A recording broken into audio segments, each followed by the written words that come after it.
don't have to say it's been a bit. But if you're seeing this,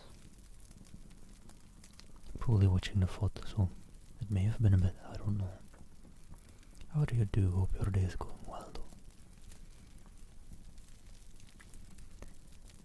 Just a little bit more War of Thorns.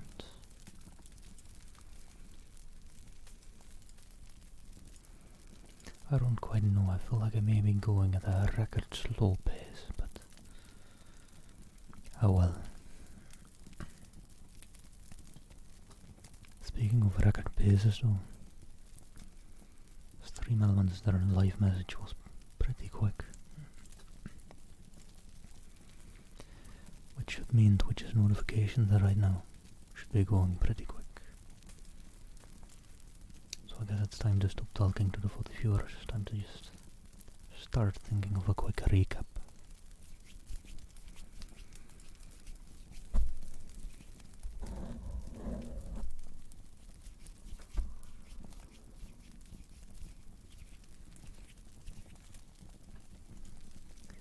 So I'll have to wait a little bit with a quick recap, just wait till all the notifications have gone out.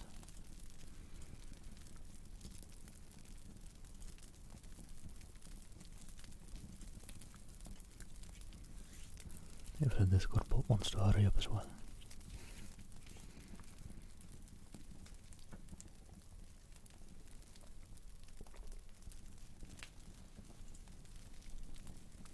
Fun thing though, for anyone either just tuning in or that are watching the VoD. May have shared my channel with some colleagues earlier. So who knows, maybe some colleagues who are not quite familiar with ASMR might be watching today.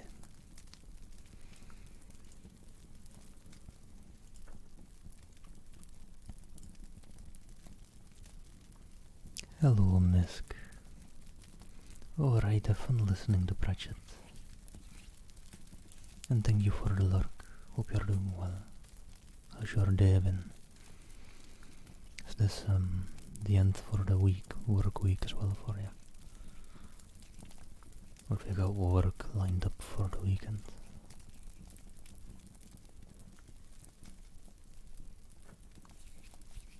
I myself just have a boring full-time job for us. Work schedule goes. Just somewhat 9 to 5. Monday to Friday. Then again, that's most people.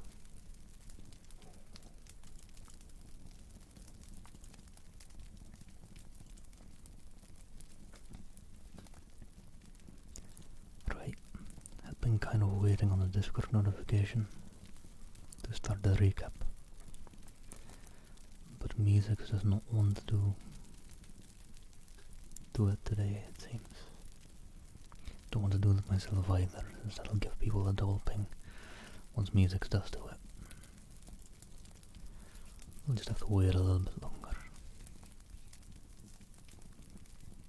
I'll just get started on the recap anyways. Doesn't matter that much.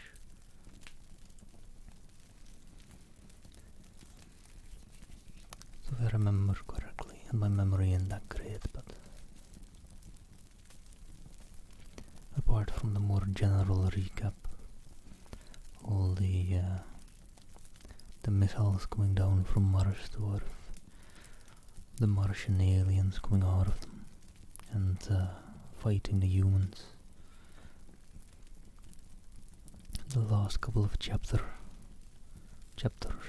not singular, but the last couple of chapters went into how the Martians have been going about getting to London. Or well, just their standoff with London basically. So I don't think in the story London is doing quite well.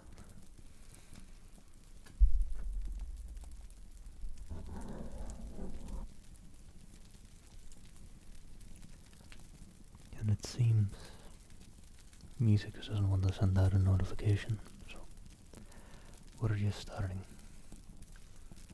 He'll send one out eventually. Maybe.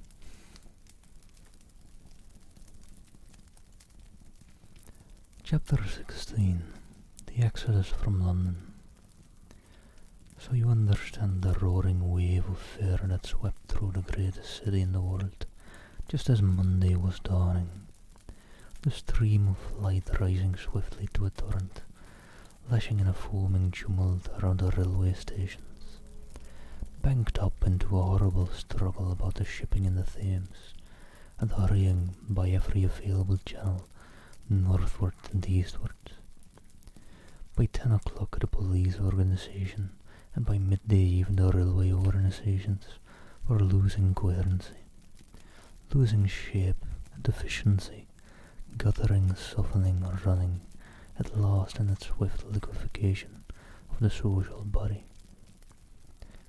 All the railway lines north of the Thames and the southeastern people at Cannon Street had been warned by midnight on Sunday, and trains were being filled. People were fighting savagely for standing room in the carriages, even at 2 o'clock. By 3, people were being trampled and crushed, even in Bishopsgate Street. A couple of 100 yards or more from Liverpool Street Station, revolvers were fired, people stabbed, and the policemen, who had been sent to direct the traffic, exhausted and infuriated, were breaking the heads of the people they were called out to protect. And as the day advanced and the engine drivers and stokers refused to return to London, the pressure of the flight drove the people in an ever-thickening multitude away from the stations and along the northward running roads. By midday a Martian had been seen at Burns, and a cloud of slowly sinking black vapour drove along the Thames and across the flats of Lambeth, cutting off all escape over the bridges in its sluggish advance. Another bank drove over Ealing and surrounded the little island of survivors on Castle Hill, alive but unable to escape. After a fruitless struggle to get aboard the northwestern train at Chalkford, the engines of the trains that had lowered in the goods yard there ploughed through shrieking people, and a dozen stalwart men fought to keep the crowd from crushing the driver against his furnace. My brother emerged upon the Chalkfarm roads, dodged across through a hurrying swarm of vehicles, and had the luck to be foremost in the sack of a cycle shop. The front tire of the machine he got was punctured in dragging it through the window, but he got up and off, notwithstanding, with no further injury than a cut wrist. The steep foot of Haverstock Hill was impassable owing to several overturned horses, and my brother struck into Belsize Road.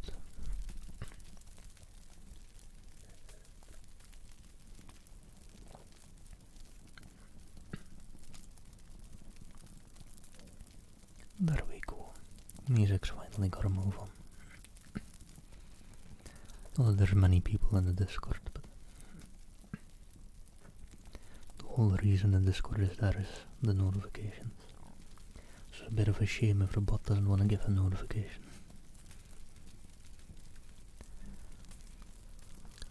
So we got out of the fury of the panic, and skirting the Edgware Road reached Edgware about 7, fasting and worried but well ahead of the crowd. Along the road people were standing in the roadway, curious, wondering. He was passed by a number of cyclists, some horsemen, and 2 machines became unright, and 2 motor cars. A mile from Edgware the rim of the wheel broke, and the machine became unrideable. He left it by the roadside and trudged through the village. There were shops half opened in the main street of the place, and people crowded on the pavement and in the doorways and windows, staring astonished at this extraordinary procession of fugitives that was beginning. He succeeded in getting some food at an inn. "Hello, JD, hope your day's been going well, and thank you for keeping me hydrated."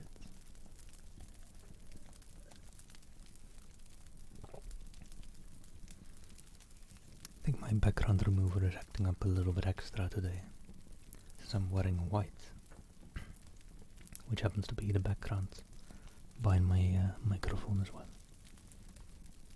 Although it generally acts up if I'm this close to the mic. But how do you do though, JD? Hope you're doing well. Getting close to sleepy time, I think, for Yaya, right?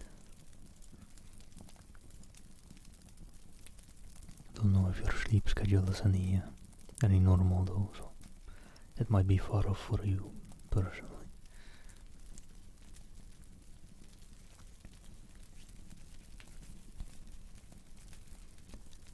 For a time he remained in Edgeware, not knowing what next to do. The flying people increased in number. Many of them, like my brother, seemed inclined to loiter in the place. There was no fresh news of the invaders from Mars. At that time the road was crowded, but as yet far from congested. Most of the fugitives at that hour were mounted on cycles, but there were soon motor cars, hansom cabs, and carriages hurrying along, and the dust hung in heavy clouds along the road to St. Albans. It was perhaps a vague idea of making his way to Chelmsford, where some friends of his lived, that at last induced my brother to strike into a quiet lane running eastward. Presently he came upon a stile, and crossing it, followed a footpath northeastward. He passed near several farmhouses and some little places whose names he did not learn. He saw few fugitives until, in a grass lane towards High Barret, he happened upon two ladies who became his fellow travellers. He came upon them just in time to save them.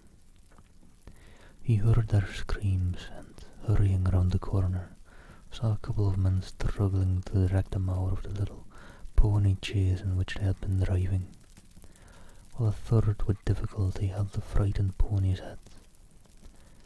One of the ladies, a short woman dressed in white, was simply screaming. The other, a dark, slender figure, slashed at the woman who gripped her arm with a whip she held in her disengaged hand. My brother immediately grasped the situation, shouted and hurried towards the struggle. One of the men desisted and turned towards him, and my brother, realizing from his antagonist's face that a fight was unavoidable, and being an expert boxer, went into him forthwith and sent him down against the wheel of the chaise. Good at knocking people out, eh? Hope I achieve that title someday as well.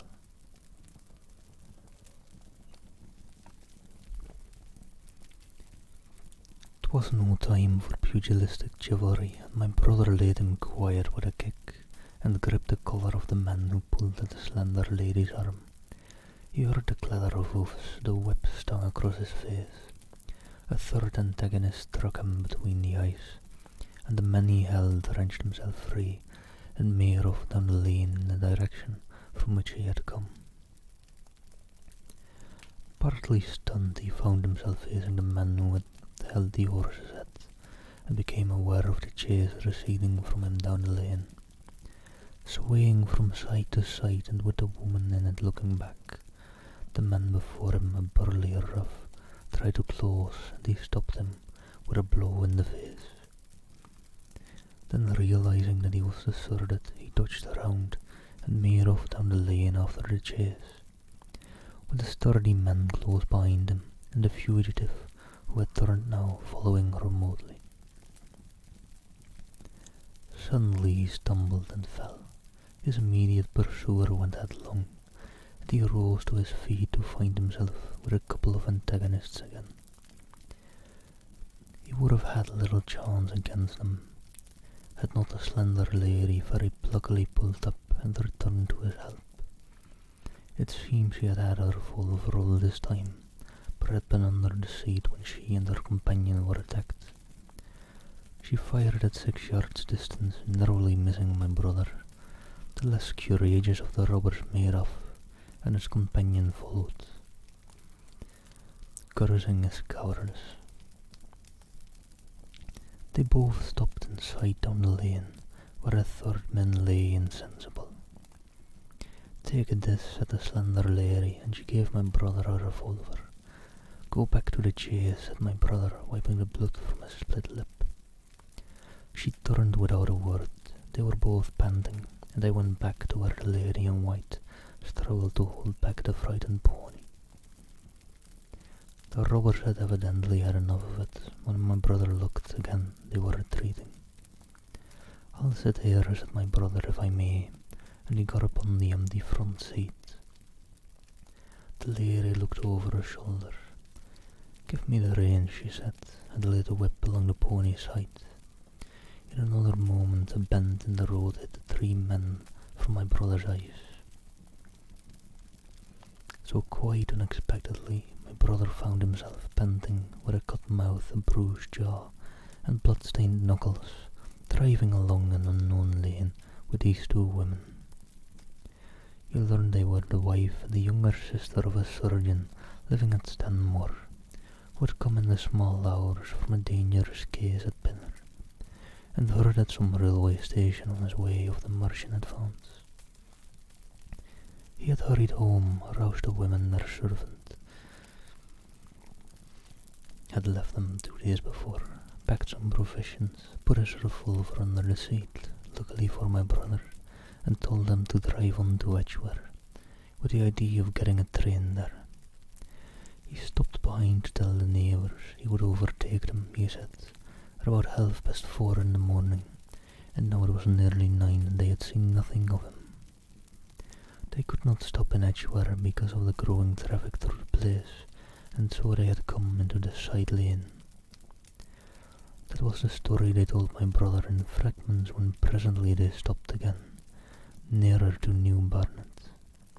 He promised to stay with them, at least until they could determine what to do, or until the missing man arrived, and professed to be an expert shot with a revolver, a weapon strange to him, in order to give them confidence.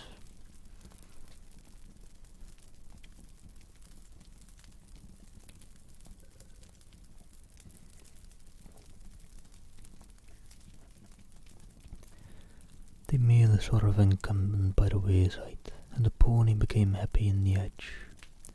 He told them of his own escape out of London, and all that he knew of these Martians and their ways.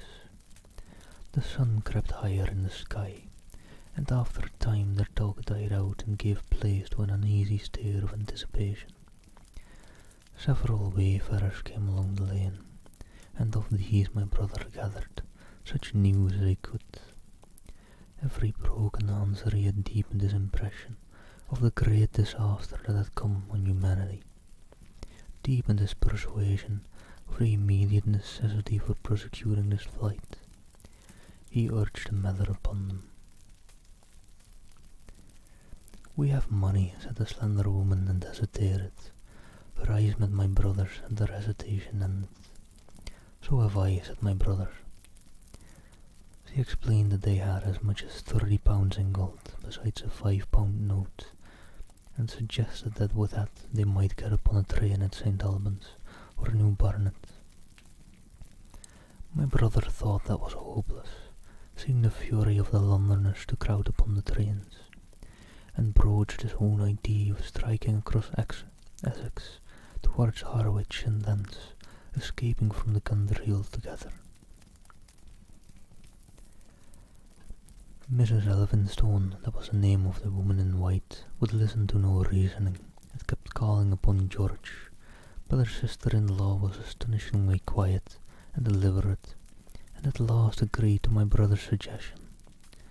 So designing to cross the Great North Road, they went on towards Barnet, my brother leading the pony to save it as much as possible. As the sun crept up the sky, the day became excessively hot, and underfoot a thick, whitish scent grew burning and blinding, so that they travelled only fairly slowly. The edges were grey with dust, and as they advanced towards Barnet, a tumultuous murmuring grew stronger. They began to meet more people. For the most part, these were staring before them, murmuring indistinct questions, jaded, haggard and clean. One man in evening dress passed him on foot, his eyes on the ground. They heard his voice, and looking back at him, saw one hand clutched in his hair, and the other beating invisible things. His paroxysm of rage over, he went on his way without once looking back.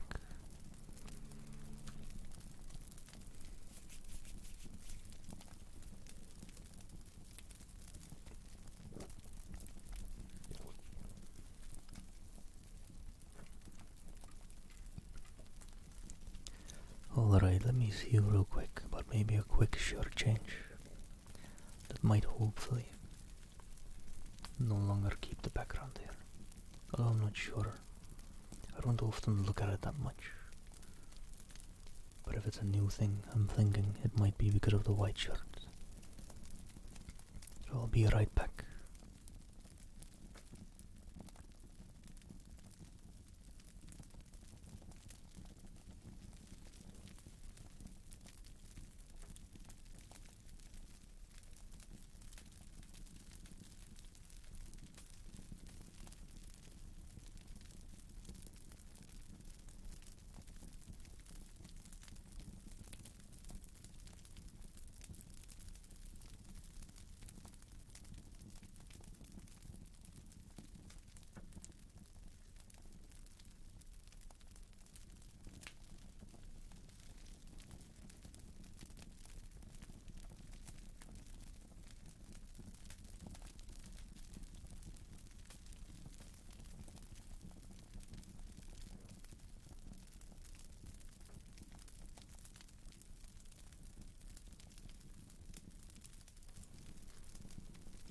No, I didn't change it.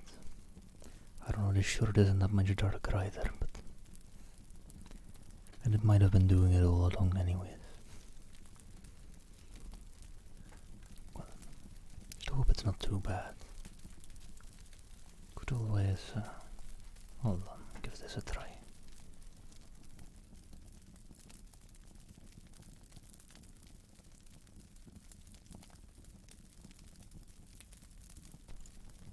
That is a bit better, I feel. Not by much, but at least it's darker colours behind there. Anyhow, they began to meet more people. For the most part, these were staring before them, murmuring indistinct questions, jaded, haggard and clean. One man in evening dress passed them on foot, his eyes on the ground. They heard his voice, and looking back at him, saw one hand clutched in his hair and the other beating invisible things. His paroxysm of rage over, he went on his way without once looking back. Sorry, just to read that paragraph real quick. As my brother's party went on towards the crossroads to the south of Barnet, they saw a woman approaching the road across some fields. On their left, carrying a child and with two other children, and then passed a man in dirty black with a thick stick in one hand and a small portmanteau in the other. Then round the corner of the lane, from between the villas that guarded it, at its confluence with the high roads, came a little cart drawn by a sweating black pony and driven by a sallow youth in a bowler hat, grey with dust. There were 3 girls, East End factory girls, and a couple of little children crowded in the cart. "They'll take us around Edgware?" asked the driver, wild-eyed, white-faced, and when my brother told him it would if he turned to the left, he whipped up at once without the formality of thanks. My brother noticed a pale grey smoke or haze rising among the houses in front of them, and veiling the white facade of a terrace beyond the road that appeared between the backs of the villas. Mrs. Elphinstone suddenly cried out at a number of tongues of smoky, red flame leaping up above the houses in front of them against the hot blue sky. The tumultuous noise resolved itself now into the disorderly mingling of many voices, the gride of many wheels, the creaking of wagons, and staccato of hoofs.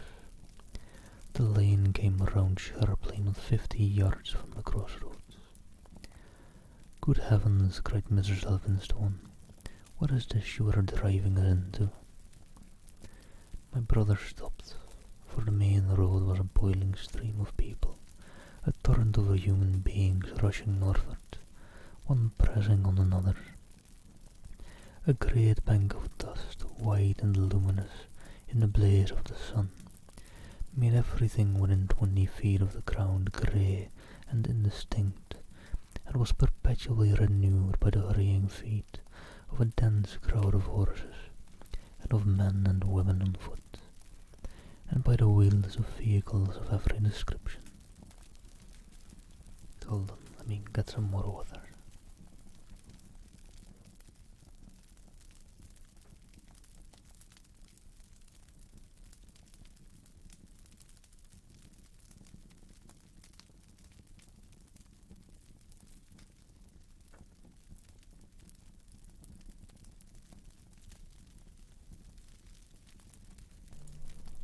Alright, got me a bit more water.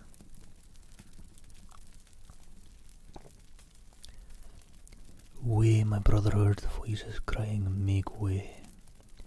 'Twas like riding into the smoke of a fire to approach the meeting point of the lane and the road. The crowd roared like a fire, and the dust was hot and pungent, and indeed a little way up the road a villa was burning and sending rolling masses of black smoke across the road to add to the confusion. 2 men came past them, then a dirty woman carrying a heavy bundle and weeping. A lost retriever dog with hanging tongue circled dubiously around them, scared and wretched, and fled at my brother's threat.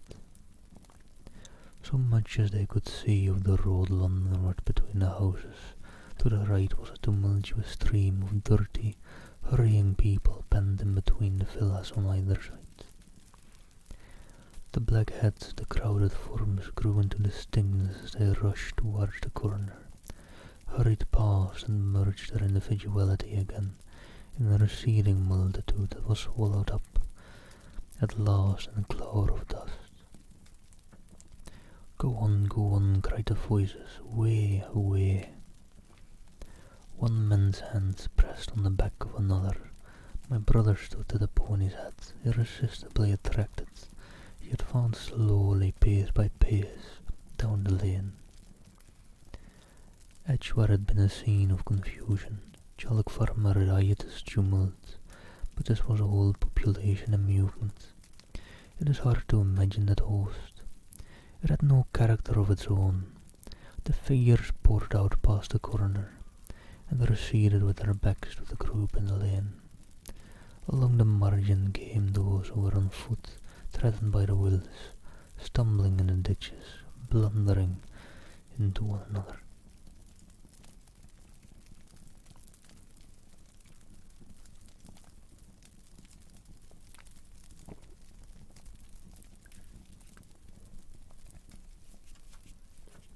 Just giving my voice a little bit of a rest.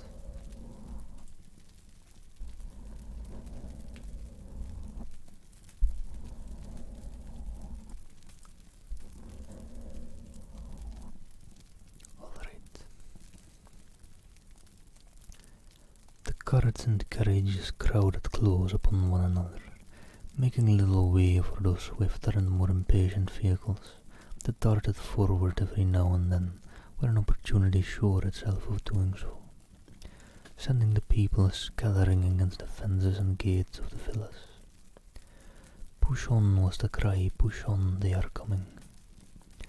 In one cart stood a blind man in the uniform of the Salvation Army, gesticulating with his crooked fingers and bawling, "Eternity, eternity."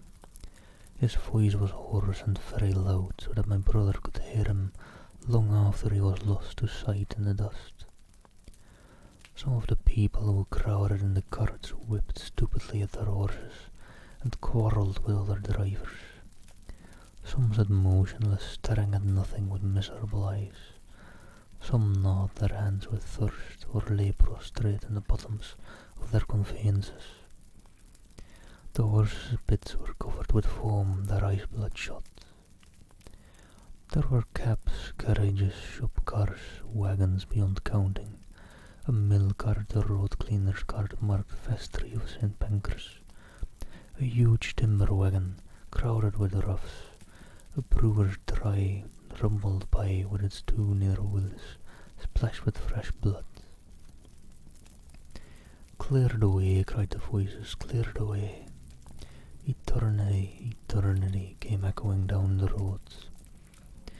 There were sad, haggard women tramping by, well dressed, with children that cried and stumbled, their dainty clothes smothered in dust, their weary faces smeared with tears. With many of these came men, sometimes helpful, sometimes lowering and savage, fighting side by side with them, push some weary street, outcast in faded black rags, wide-eyed, loud-voiced and foul-mouthed. There were sturdy workmen thrusting their way along, wretched unkempt men clothed like clerks or shopmen, struggling spasmodically. A wounded soldier my brother noticed, men dressed in the clothes of railway porters, one wretched creature in a nightshirt with a coat thrown over it.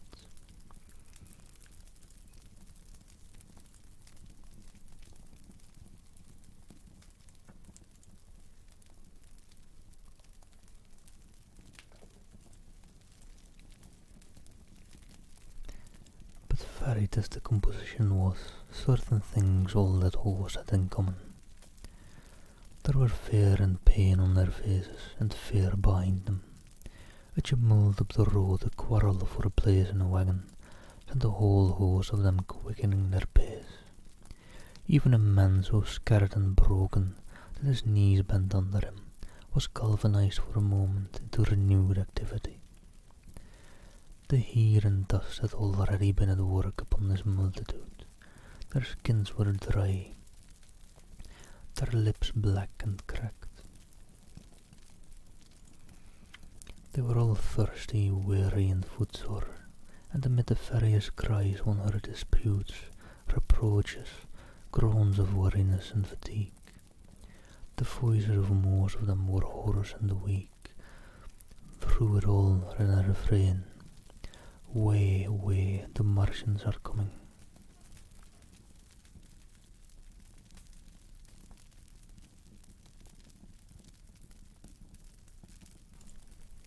Sorry, just move my chair a little bit closer. Few stopped and came aside from the flood. The lane opened slantingly into the main road with a narrow opening. It had the elusive appearance of coming from the direction of London, yet a kind of eddy of people drove into its mouth, weaklings elbowed out of the stream, who for the most part rested but a moment before plunging into it again. A little way down the lane, with two friends bending over him, lay a man with a bare leg, wrapped about with bloody rags. He was a lucky man to have friends. A little old man with a grey military moustache and a filthy black frock coat limped over and sat down beside the trap, removed his boot, his sock was blood-stained, shook out a pebble and hobbled on again. And then a little girl of 8 or 9, all alone, threw herself under the hedge close by my brother, weeping. "I can't go on, I can't go on." My brother woke from his torpor of astonishment and lifted her up, speaking gently to her, and carried her to Miss Elphinstone. So soon as my brother touched her, she became quite still, as if frightened. "Ellen," shrieked a woman in the crowd, with tears in her voice, and the child suddenly darted away from my brother, crying, "Mother." "They are coming," said a man on horseback riding past along the lane. Out of the way there bawled a coachman, towering high, and my brother saw a closed carriage turning into the lane. The people crushed back on one another to avoid the horse. My brother pushed the pony and chased back into the hedge, and the man drove by and stopped at the turn of the way. It was a carriage with a pole for a pair of horses, but only one was in the traces. My brother saw dimly through that dust that two men lifted out something on a wide stretcher and put it gently on the grass beneath the private hedge.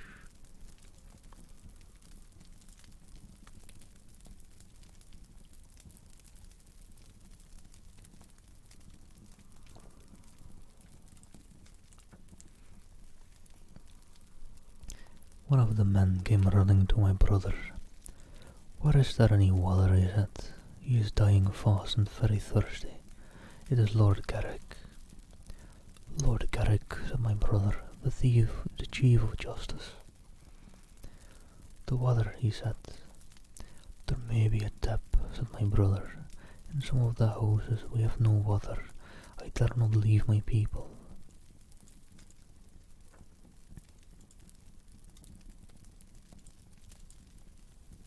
Hold on 1 second.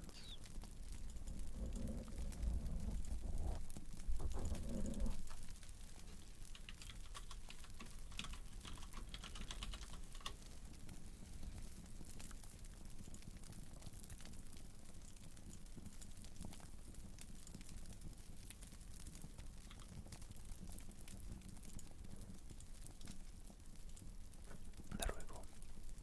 My bad on that one.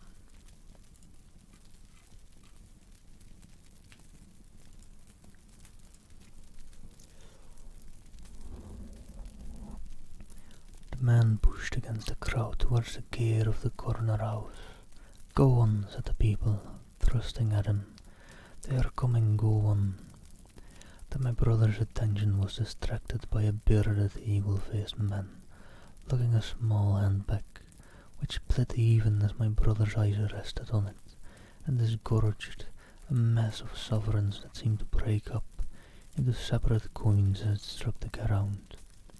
They rolled hither and thither among the struggling feet of men and horses. The man stopped, and looking stupidly at the heap, and the shaft of a cap struck his shoulder and sent him reeling.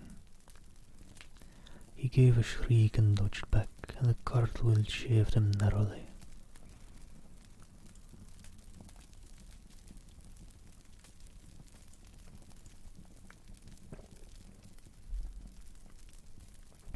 "Way," cried the men all about him, "make way." As soon as the cab had passed, he flung himself, with both hands open, upon the heap of coins and began thrusting handfuls in his pockets. A horse arose close upon him, and in another moment, half rising, he had been borne down under the horse's hoofs. "Stop!" screamed my brother, and pushing a woman out of his way, tried to clutch the bit of the horse. Before he could get to it, he heard a scream under the wheels, and saw through the dust a rim passing over the poor wretch's back. The driver of the cart slashed his whip at my brother, who ran around behind the cart. The multitudinous shouting confused his ears.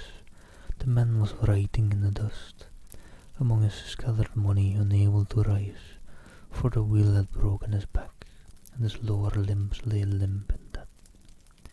My brother stood up and yelled at the next driver, and a man on a black horse came to his assistance. "Get him out of the road," said he, and clutching the man's collar with his free hand, my brother lugged him sideways. But he still clutched after his money, and regarded my brother fiercely, hammering at his arms with a handful of gold. Go on," shouted angry voices behind. "Way, way."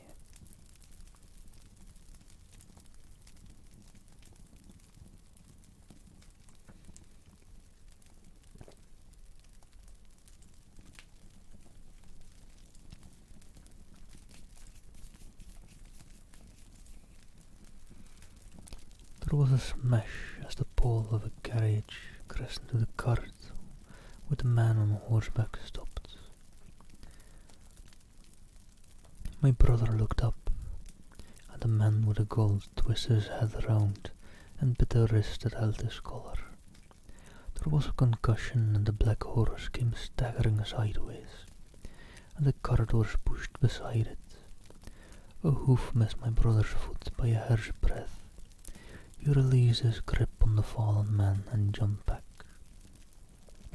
He saw anger change to terror on the face of the poor wretch on the ground, and in a moment he was hidden, and my brother was borne backward and carried past the entrance of the lane, and had to fight hard in the torrent to recover it.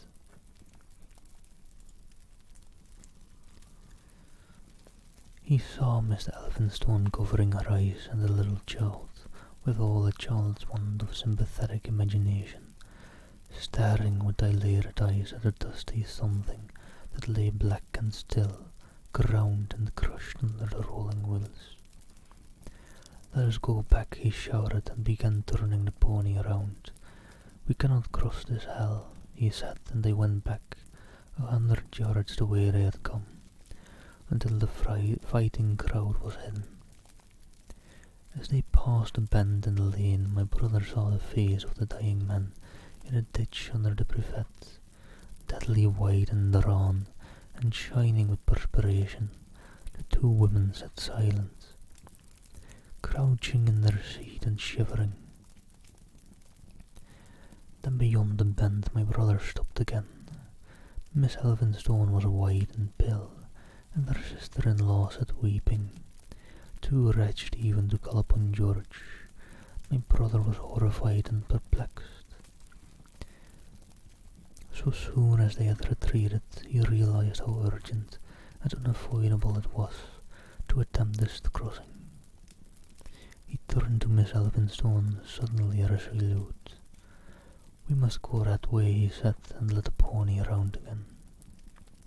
For the second time that day, this girl proved her quality.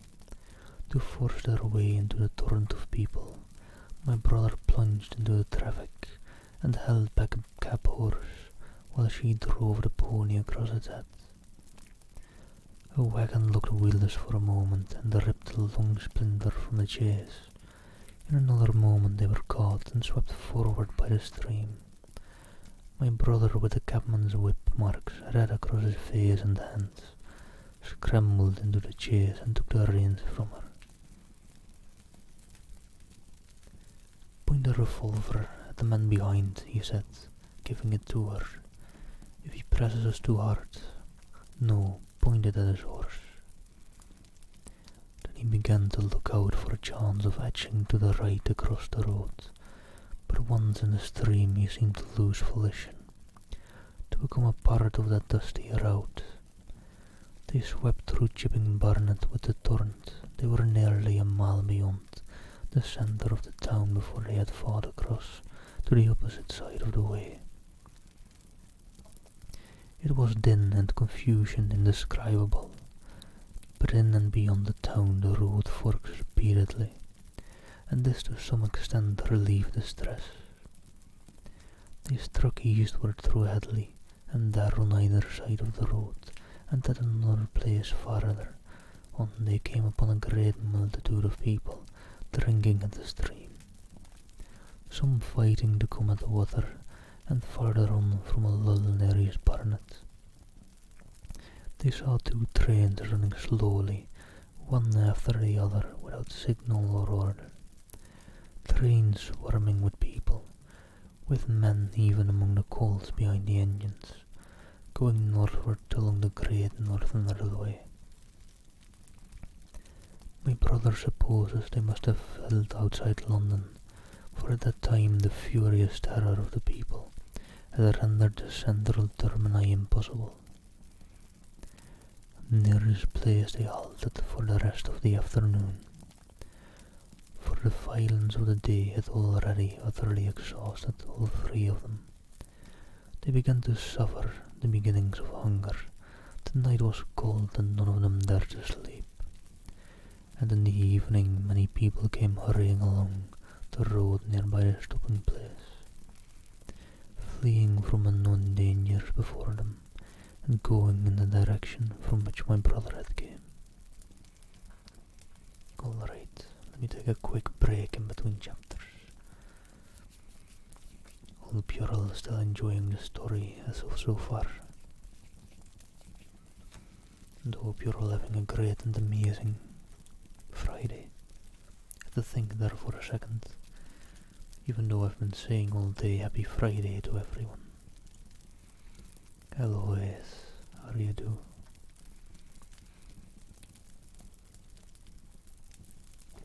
And glad to hear it.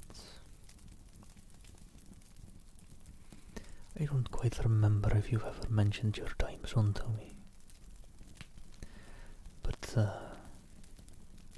there's anyone here from Australia or New Zealand, I hope you sleep well. Oh, UK. Probably a decent bit of sleep time then. But nice and relaxing after either the work day or school day, I assume. Now I'll try and remember UK, but my memory is a mess, so I won't make any promises. Let me see how many more chapters were there actually in this book. I should be getting pretty close to the end, I think.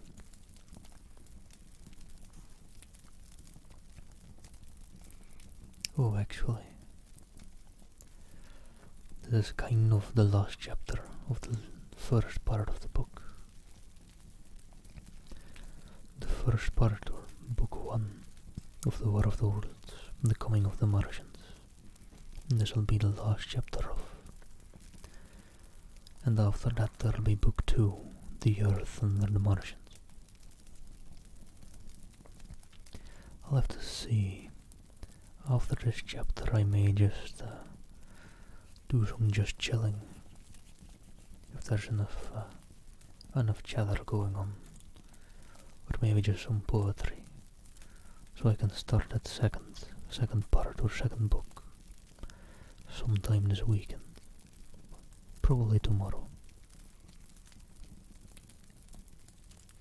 But alright, the last chapter of part 1 of War of the Worlds, chapter Roman numerals, hold on, 17.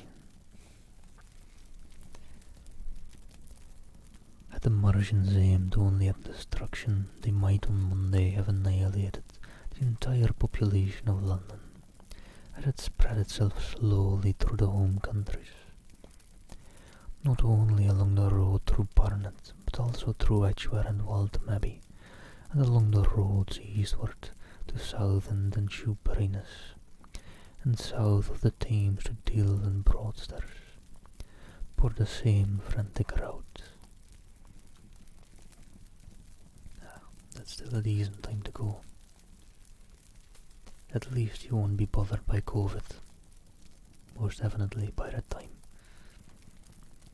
I was going to say probably, but 3 years COVID will be gone, I'm quite certain of it.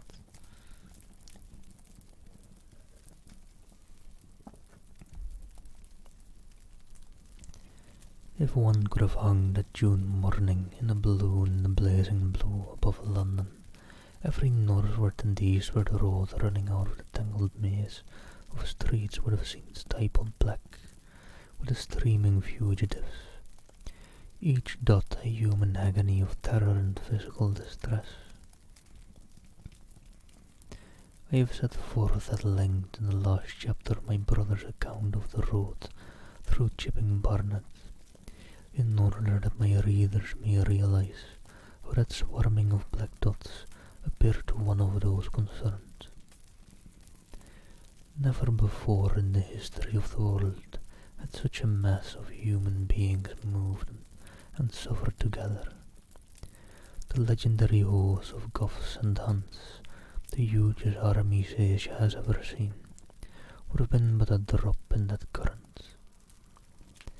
And this was no disciplined march, it was a stampede gigantic and terrible, without order and without a goal. 6 million people, unarmed and unproficient, driving headlong. It was the beginning of the rout of civilization, of the massacre of mankind. Directly below him the balloonist would have seen the network of streets far and wide, houses, churches, squares, crescents, gardens already derelict, spread out like a huge map, and in the southward plotted. Over Ealing, Richmond, Wimbledon, it would have seemed as if some monstrous pen had flung ink upon the chart. Steadily, incessantly, each black spark splash grew and spread, shooting out ramifications this way and that, now banking itself against rising ground, now pouring swiftly over a crest into a new-found valley, exactly as a gout of ink would spread itself upon blotting paper.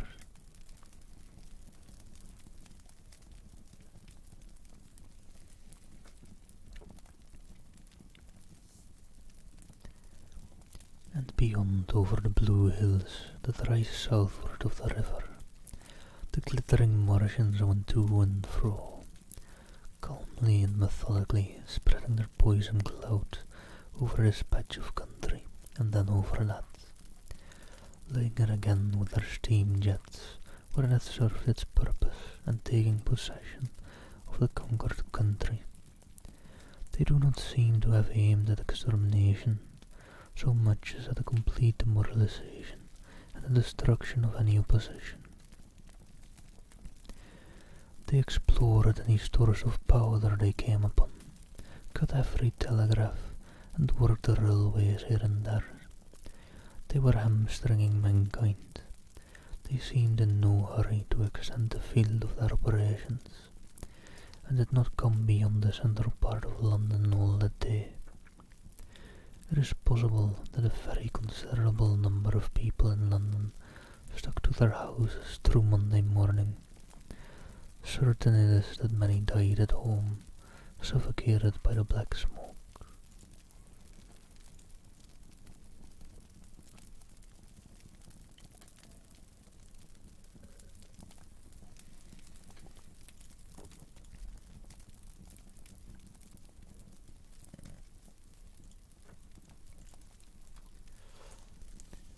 Until about midday, the Pole of London was an astonishing scene. Steamboats and shipping of all sorts lay there, tempted by the enormous sums of money offered by fugitives, and it is said that many who swam out to those vessels were thrust off with boat hooks and drowned.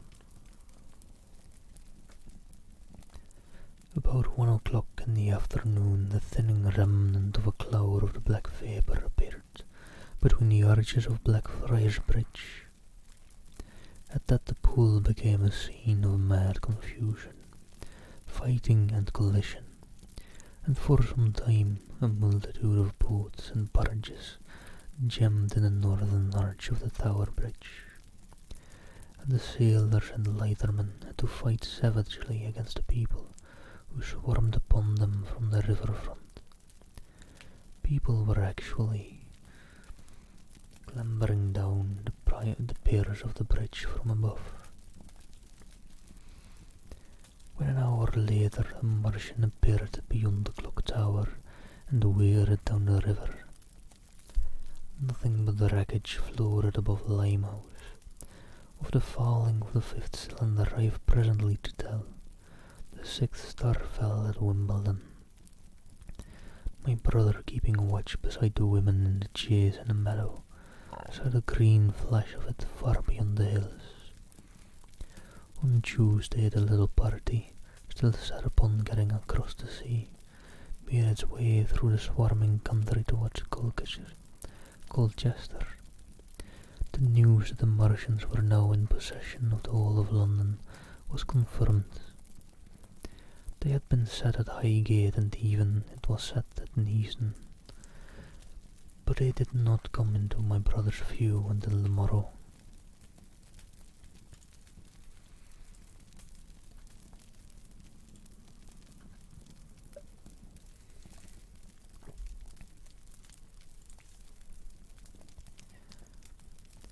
that day the scattered multitudes began to realize the urgent need of provisions. As they grew hungry, the rights of property ceased to be regarded. Farmers were out to defend their cattle heads. Granaries and ripening food crops with arms in their hands. A number of people now, like my brother, had their faces eastward, and there were some desperate souls even going back towards London to get food. These were chiefly people from the northern suburbs, whose knowledge of the Black Smoke came by hearsay. He heard that about half of the members of the government had gathered at Birmingham, and that enormous quantities of high explosives were being prepared to be used in our American mines across the Midland counties.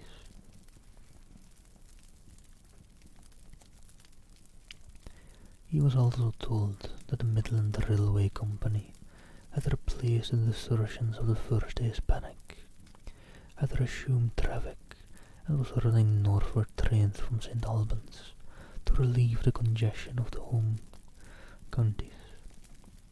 There was also a placard in Chipping-Ongar announcing that large stores of flour were available in the northern towns, and that within 24 hours bread would be distributed among the starving people in the neighbourhood.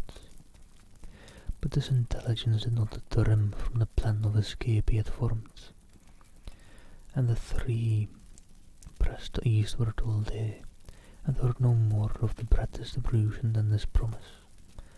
Nor, as a matter of fact, did anyone else hear from it.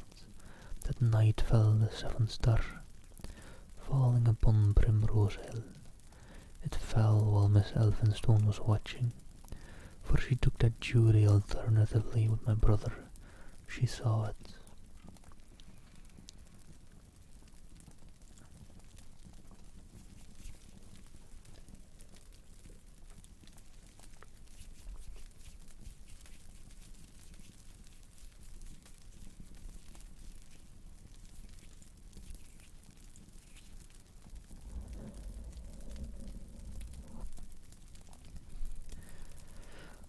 On Wednesday, the three fugitives, they had passed the night in a field of unripe wheat, reached Chelmsford, and there a body of the inhabitants, calling itself the Committee of Public Supply, seized the pony as provisions, and would give nothing in exchange for it but the promise of a share in it the next day. Here there were rumours of Martians at Epping, and news of the destruction at Waltham Abbey powder mills, in a vain attempt to blow up one of the invaders. People were watching for Martians here from the church towers. My brother, very luckily for him as it chanced, preferred to push on at once to the coast rather than wait for food, although all three of them were very hungry. By midday they passed through Tillingham, which strangely enough seemed to be quite silent and deserted, save for a few furtive plunderers hunting for food. Near Tillingham they suddenly came in sight of the sea, and the most amazing crowd of shipping of all sorts that it is possible to imagine. For after the sailors could no longer come up the Thames, they came on to the Essex coast, to Harwich and Walton and Clacton, and afterwards to Foulness and Shoebury. To bring off the people they lay in a huge sickle-shaped curve that vanished into mist at last towards Naas. Close inshore was a multitude of fishing smacks, English, Scotch, French, Dutch and Swedish, steam launches from the Thames, yachts, electric boats, and beyond were ships of large burden, a multitude of filthy colliers, trim merchantmen, cattle ships, passenger boats, petroleum tanks, ocean tramps, and old white transport even, neat white and grey liners from Southampton and Hamburg. And along the blue coast across the black water, my brother could make out dimly a dense swarm of boats, chaffering with the people on the beach. The swarm which also extended up the black water almost to Malden.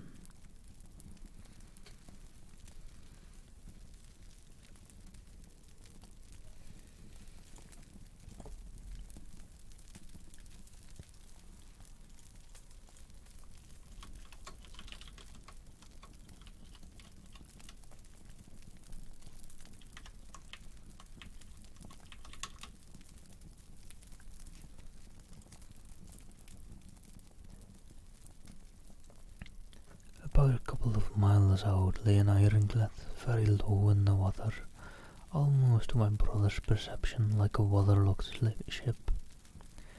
This was the Rem Thunderchild. It was the only warship in sight, but far away to the right, over a smooth surface of the sea.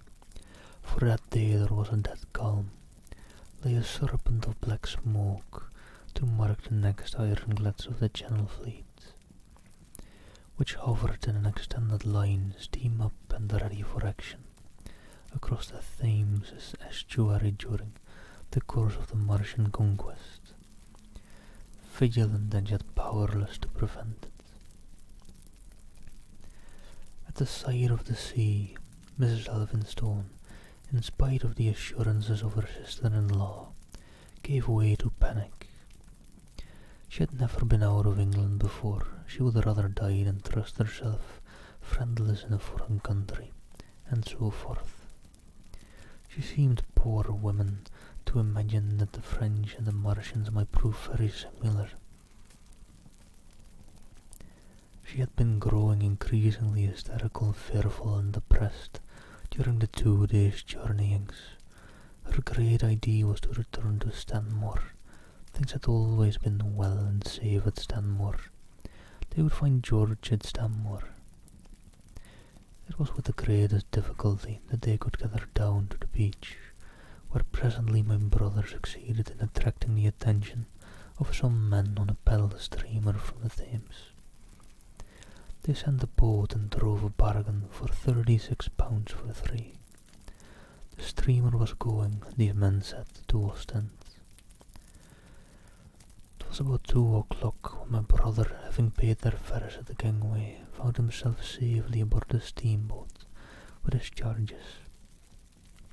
There was food aboard, albeit at exorbitant prices, and the 3 of them contrived to eat a meal on one of the seats forward.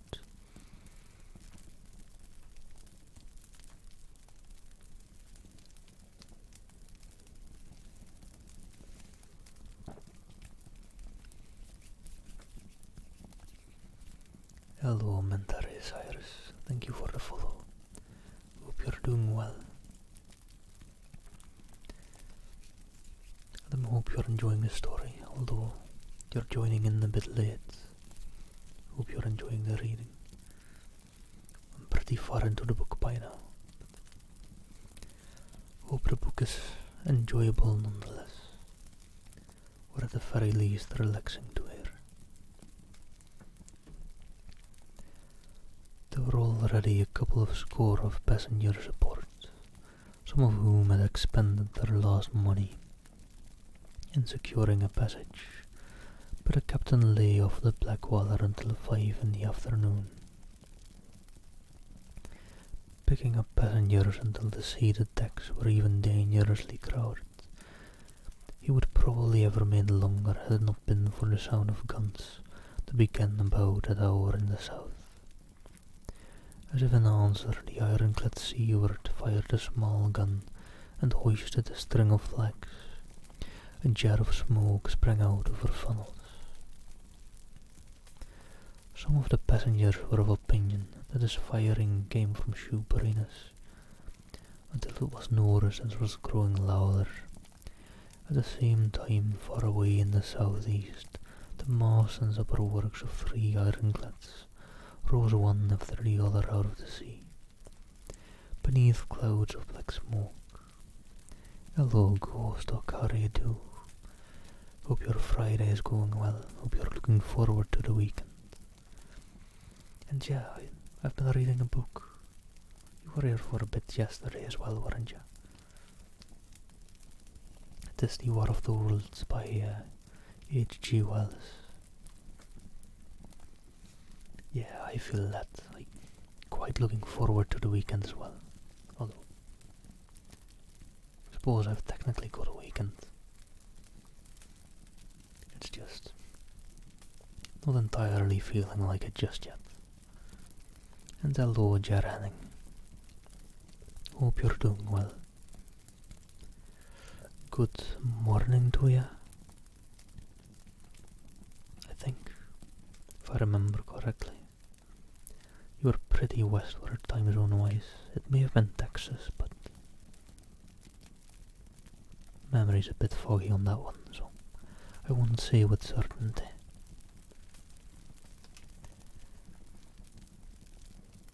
Should still be morning then, about 9 hours back from mine. I'm at 7 PM, so about 10 AM, if I had to guess. East Coast. Good that my mind was foggy on Texas then, because Texas is definitely not East Coast. Must have been someone else that was from Texas.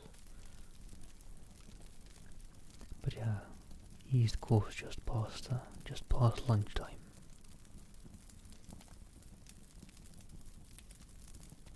Is that?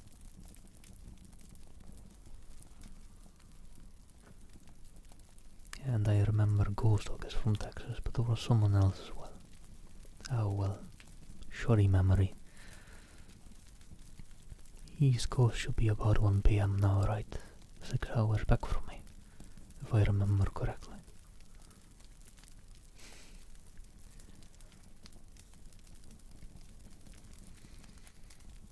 Yeah, 5 AM already in Australia. It's the Australia I ever had a time with. I mean, it's the eastward end of Australia too.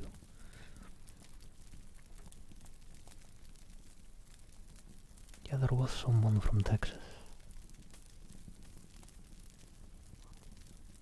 Maybe I'll vividly remember it if they pop up there today.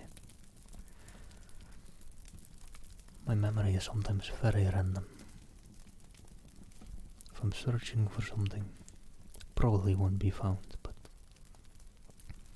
if someone pops up, whatever, I kind of remember of them does come up. Hold on though, you need to pour a bit more water out.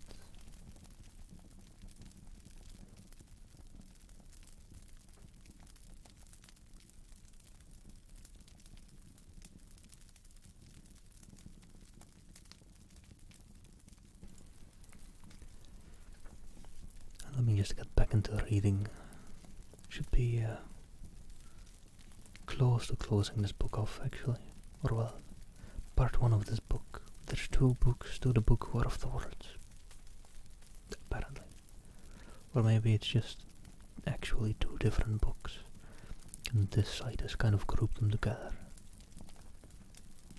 But then it's still under the collective name The War of the Worlds. I'm not sure. I should look that one up actually. But yeah, I'll be doing the second book or the other one after this tomorrow and the day after. Just this weekend sometime. Alright. Some of the passengers were of opinion that this firing came from Shoe Perinus, until it was noticed as it was growing louder. At the same time, far away in the southeast, the masts and upper works of 3 ironclads rose one after the other out of the sea, beneath clouds of black smoke.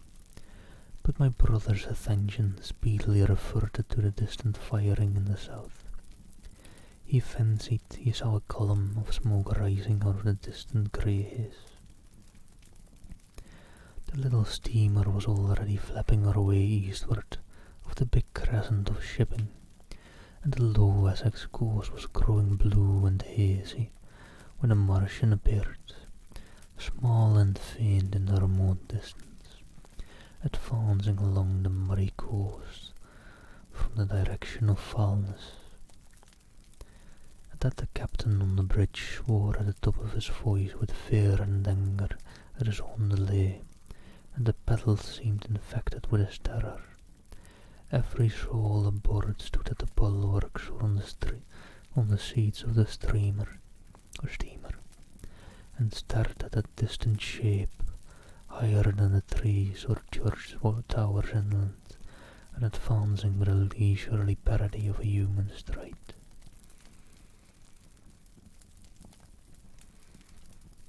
Also, let's see if Lord Craven again misses his chance at hearing my accent. I don't think he's gotten the hint yet that I stream. He's been interested in hearing my accent, but yesterday I told him he just missed the opportunity to hear it when I got off streaming. So I'm not quite sure if he got the hint. I don't think he did.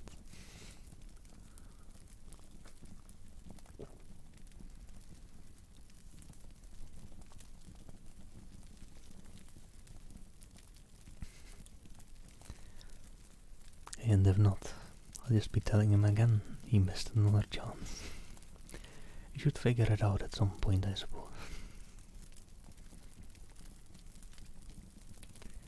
It was the first Martian my brother had seen, and he stood more amazed and terrified, watching this titan advancing deliberately towards the shipping, wearing farther and farther into the water as the coast fell away. Then far away beyond the crouch came another, striding over some stunted trees, and then yet another still farther off, wading deeply through a shiny mudflat that seemed to hang halfway up between sea and sky.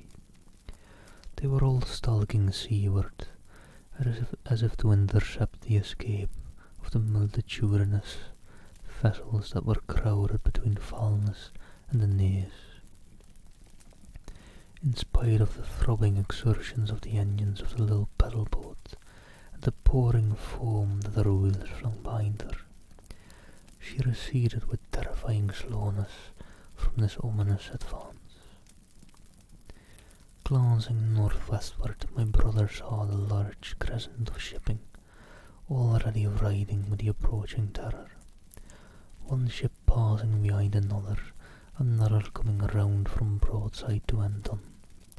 Steamship whistling and giving off volumes of steam, sails being let out, launches rushing hither and thither. He was so fascinated by this and by the creeping danger away to the left that he had no eyes for anything seaward.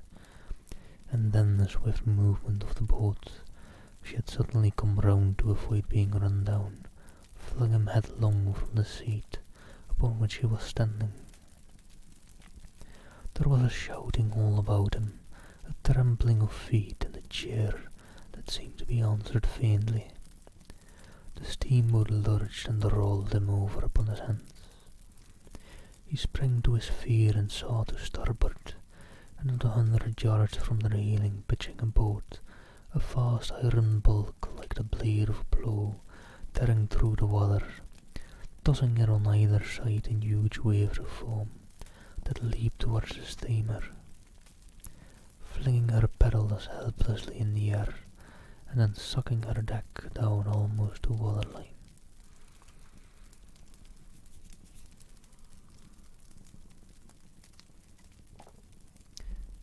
A douche of spray blinded my brother for a moment. When his eyes were clear again, he saw the monsters had passed, and was rushing landward. Big iron upperworks rose out of this headlong structure, and from their twin funnels projected and spat a smoking blast, shot with fire. It was the torpedo ram, the Thunder Child, steaming headlong, going to the rescue of the threatened shipping.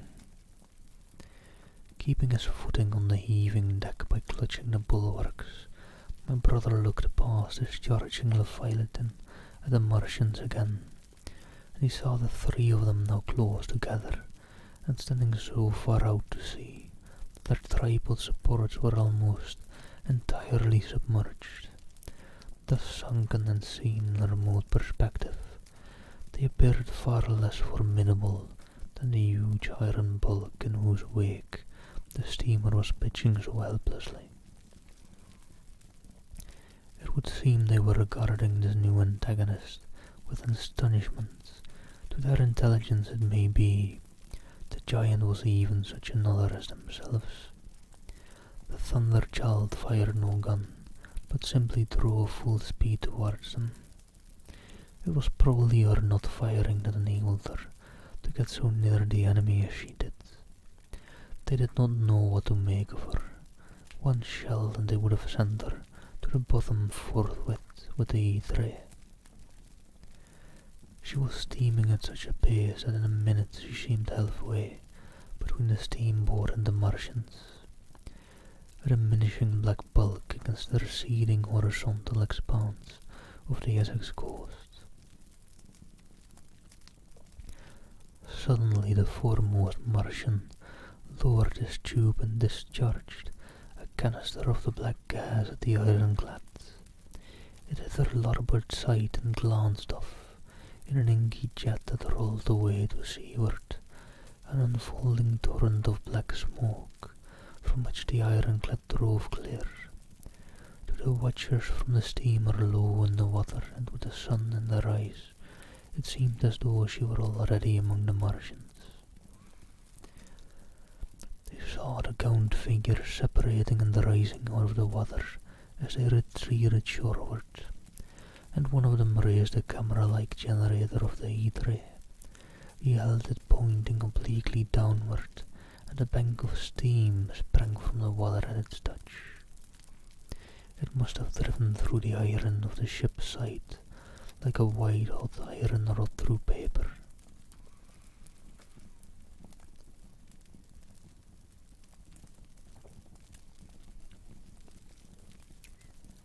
A flicker of flame went up through the rising steam, and then the Martian reeled and staggered. In another moment he was cut down, and a great body of water and steam shot high in the air. The guns of the Thunder Child sounded through the reek, going off one after the other, and one shot splashed the water high close by the steamer, ricocheted towards the other flying ships to the north, and smashed a smack to the matchwood.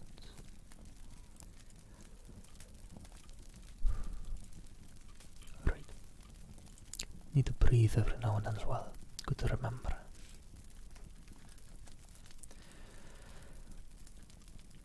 But no one heeded that very much. At the sight of the Martian's collapse, the captain on the bridge yelled inarticulately. English is hard, don't mind me. And all the crowding passengers on the steamer's stern shouted together, and then they yelled again. For, surging out beyond the white tumult, drove something long and black. The flame streaming from its middle parts, its ventilators and funnels spouting fire. She was alive still, the steering gear, it seems, was intact, and their engines working. She headed straight for a second Martian, and was within 100 yards of him when the heat ray came to bear. Then, with a violent thud and blinding flash, her decks, her funnels, leaped upward.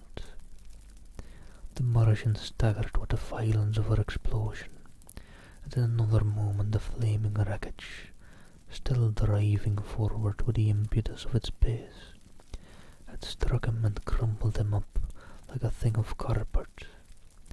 My brother shouted involuntarily. A boiling tumult of steam hit everything again. "Two!" yelled the captain.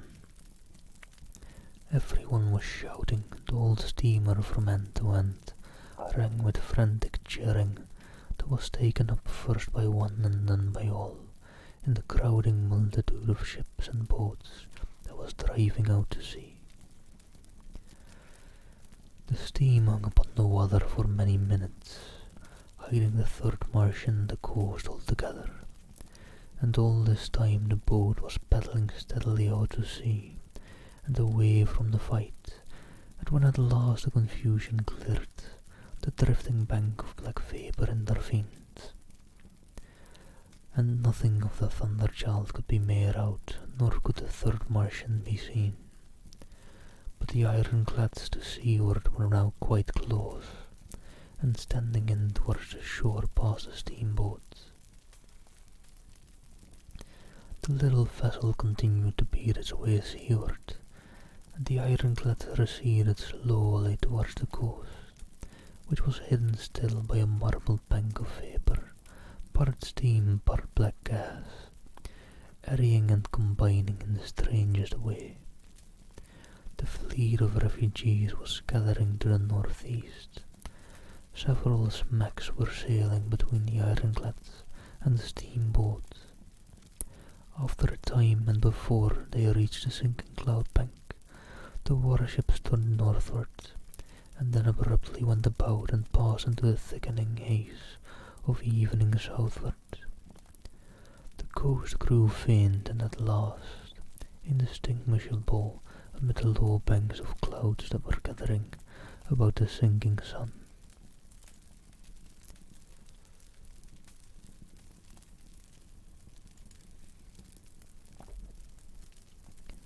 Then suddenly out of the golden haze of the sunset came the vibration of guns and the form of black shadows moving. Everyone struggled to the rail of the steamer and peered into the blinding furnace of the west, but nothing was to be distinguished clearly. A mass of smoke rose slanting and barred the face of the sun. The steamboat throbbed on its way through an interminable suspense. Hello, Sacking. How do you do? Hope your day has been going well.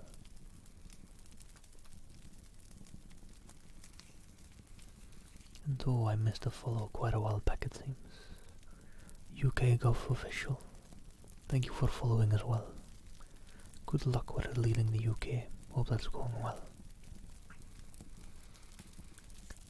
Things must be a bit hectic in government these recent times with COVID and all.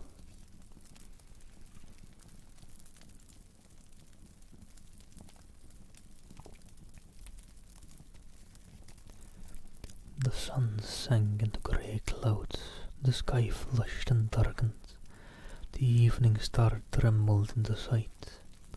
It was deep twilight when the captain cried out in point. My brother strained his eyes. Something rushed up into the sky. Out of the greyness, rushed slantingly upward and very swiftly into the luminous clearness above the clouds in the western sky. Something flat and broad and very large that swept around in a fast curve grew smaller, sank slowly, and vanished again into the grey mystery of the night. And as it flew it rained down darkness upon the land.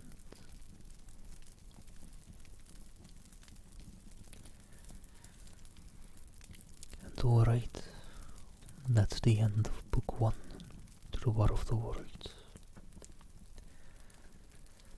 So I'm kind of done with the reading for today, I think. I want to start Book 2 sometime tomorrow. But I'll take a quick bathroom break and then be back with maybe some tarot, just some random just chilling about. I may just learn some tarot maybe. The guidebook has a lot of different readings in it. So let me just adjust my title before I go take that quick break.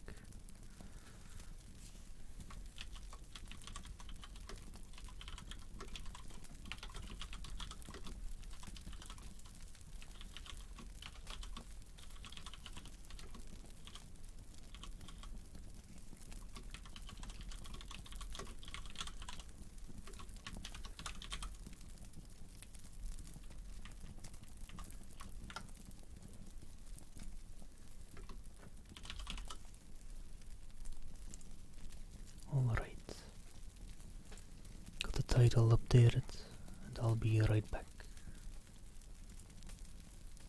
See you all in a sec.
Alright, I'm back again.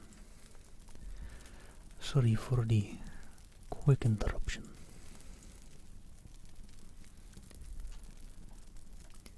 But let's see. Let me actually check. So I wanted to check about, as I noticed a bit back,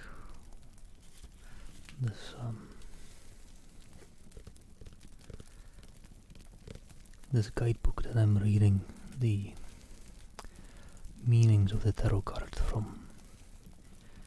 It also has a lot of different ways to do readings. I think an interesting thing could be to just give that a look through. Or maybe just the early chapters even, understanding the arcana. I don't even really have that much of a grasp of those things. So. Reading a physical book for once. Let's maybe go at that first. Understanding the deck. The major arcana, known as the tarot's trump cards, the 22 major arcana cards, signify a complete journey of the psyche. They are the archetypes we carry within ourselves, the characters or themes that hold us back and set us free. These cards usually indicate deeply rooted issues within our lives. The journey of the major arcana begins with the full numbered 0 and ends with the world number 21. Take your time getting to know these 22 cards. Right, I was breaking my head there for a second, but yeah, they started by 0. So up to 21 is 22 cards in total. As a programmer, you'd think I'd be used to that, but I never get used to it. They are extremely powerful and should not be taken lightly in your readings. Alright, Ghostock, take care. Good luck with work. I'm thinking you're probably going to be busy with. See ya when you get back.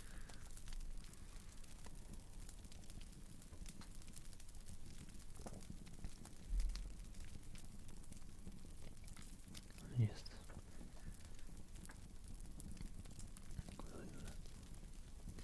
Did you ever thank Sir Bob Macbeth for his follow whilst I was on break?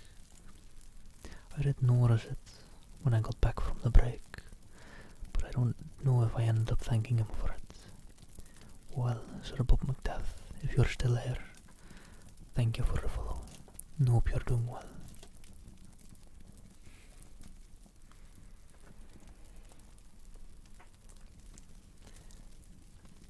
And the minor arcana. Together the suits of wands, cups, swords and pentacles make up what's called the minor arcana. There are 14 cards within each suit. Cards numbered 1 through 10 usually point to a situation or quality you're experiencing. The 11th through 14th cards, known as the court cards, often represent an actual person in your life. Minor arcana cards help bring depth and complexity to a reading, giving context to the more dominant major arcana cards. You'll find more about the characteristics that define each of the 4 suits in the following pages. Oh, no worries. If you were here for War of the Worlds, I finished book 1 of that, and I'll be starting book 2 of it. Book 1, I think, was like the invasion of the Martians, and book 2, the title at least reads The Earth Under the Martians. So I thought probably best to start it tomorrow, since the stream will probably go for another hour still or so, but and yeah, don't at all worry about interrupting. Don't you worry. At least not now I'm reading just about the tarot guidebook. These are very short little bits.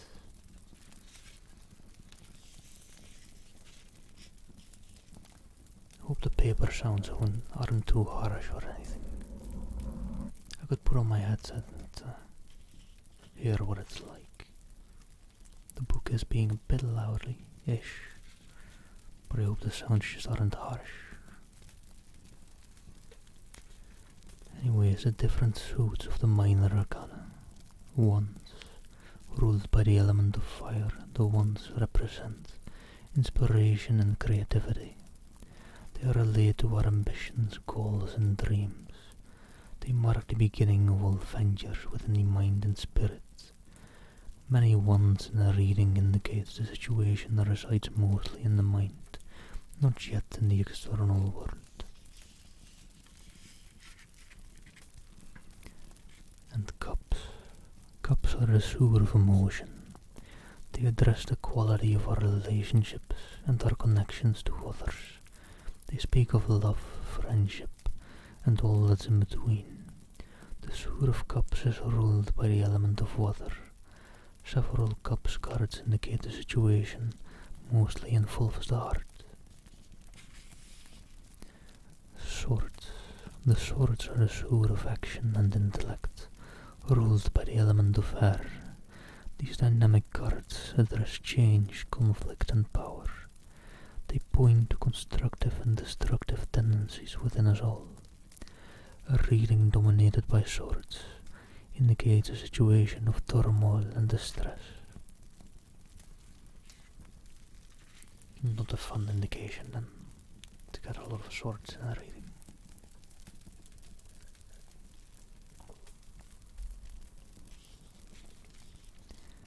And pentacles, the sewer of worldly possessions. The pentacles often speak to issues involving our home, money or career. They reflect upon our generosity and greed. Pentacles are ruled by the earth element. When many appear in a reading, it means the focus is on material things, property, income or the home.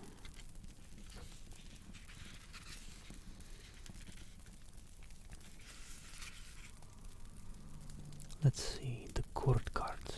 So these are the mother, father, son cards and those. The cards numbered 11 through 14 in each of the minor arcana suits are called the court cards. In many decks they're named page, knight, queen and king. I chose a common variation that ties into our family system, although that's more specific to this deck of tarot. She chose daughter, son, mother and father. I mean, in the end, it's quite a similar system to page, knight, queen and king, and I feel like it might be a bit more modern. I do like it. This offers an immediate connection to the cards, allowing you to easily and intuitively link each character to someone you know. Unlike all the other tarot cards, the court cards typically represent people, not situations. They can be very hard to interpret, especially at first. Be patient. Here is a simple and very generalized guide to get you started.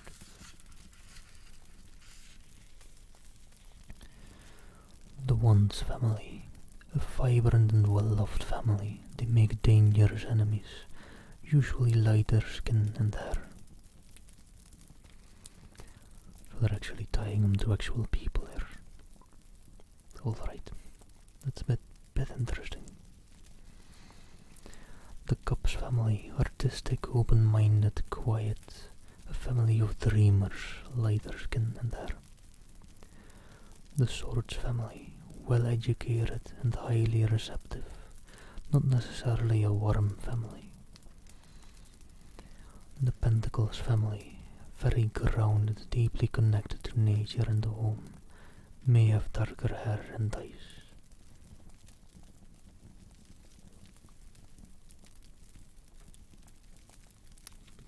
tentacles cards might just be talking of myself then.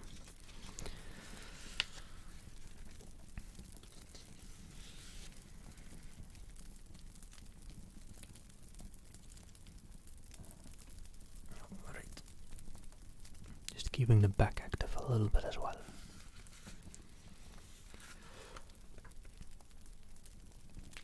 I'm just gonna go reading through this guidebook about giving readings in tarot, I suppose.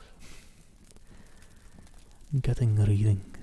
If you hope to become a gifted tarot reader, the first step is to have your own cards read regularly. Yes, sometimes by a friend is fine, but it's important that you seek out a seasoned reader. Watch how the reader handles the cards, and how questions and interpretations are phrased. Ask questions, take in all that you feel is valuable. Every reading is an opportunity to learn about yourself. As a querent and as a reader, support your local psychic. I don't really know if I have any local psychics near me. Maybe I should try to Google some of those ads.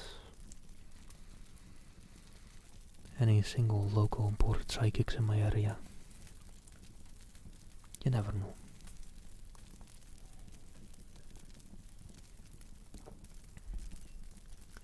What to ask? Before beginning any reading, it's very important to clarify what your querent's intentions and expectations are. To get the ball rolling, ask, what do you want to know? Why do you want to know it? See, I usually don't really care to ask that for a single card reading. I don't know. Single card readings aren't. I feel like just about giving some advice, and from a stream like this you can just apply it to whatever might have been going on in your life. Whatever you feel fitting to the advice the card might be giving.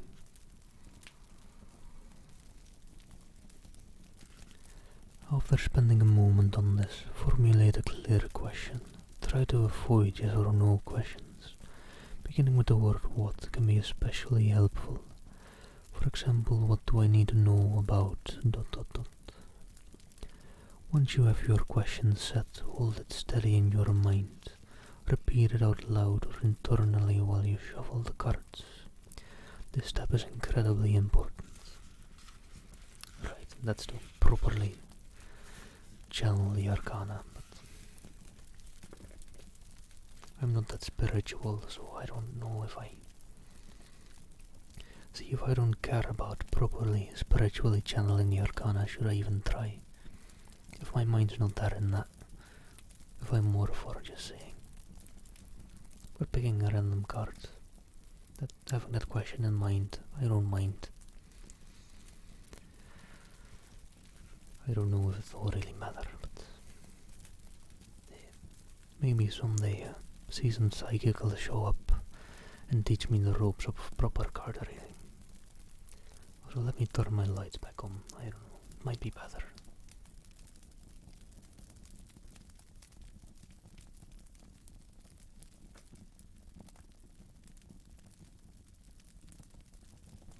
I could go maybe in a bit more louder, soft spoken, be a bit further away from the mic. I don't know how well this will work. Volume seems alright. It's just a bit less whispery than when I'm closer. But it should be fine, I hope. Maybe turn the fire down a little bit then.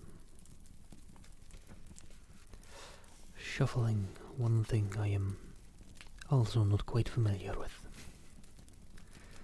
So hey, teach me book, I suppose.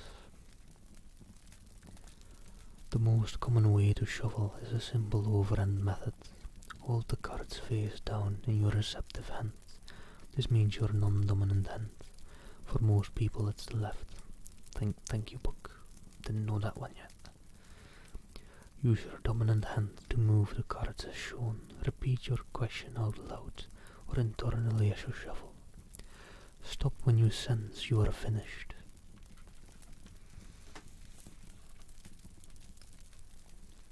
how's it showing that there? It's got like a bit of a drawing on how to shuffle, I think, but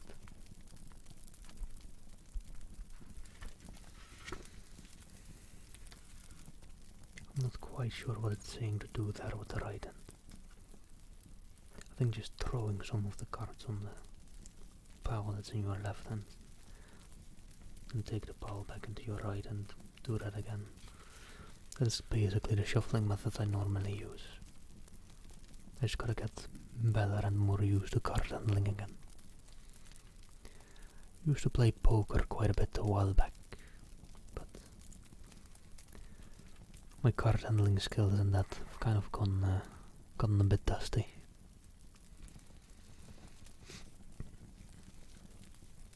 Let's see, cutting the cards. Set the cards down in front of you. Now it's time to cut the deck. Again, using your receptive hand, lift the card and allow the deck to break into 3 piles. Let the sections separate naturally. Don't overthink it. Look at 3 stacks and intuitively make them into 1 stack again. Alright, Misk. Hope you sleep well. Have a great night, or morning, I guess. And take care. Have a great Saturday and weekend, I suppose, too. Enjoy it to the fullest, I hope.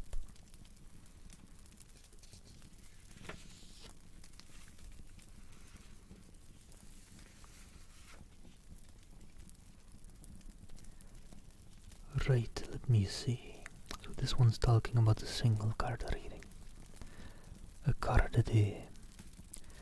A single card reading is a great way to start your day and to familiarize yourself with the deck. It will help you learn to apply the cards directly to your life, and it only takes about 5 minutes. While shuffling, simply ask something like, what do I need to focus on today? Cut the cards once and turn over the top card, or be more casual about it, and just pick one out. Spend a moment with the imagery before you rush to look up the meaning. Let's say, as an extreme example, that you pick the death card. Don't be too literal about it. Instead, review your attachments. Something has been holding you back. What is it?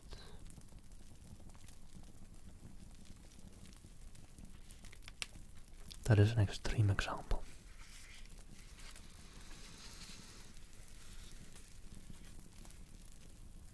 Oh yeah, the pet sheep we've had. It's been kind of holding me back. Let's get rid of that. That's what the death card told us, at least.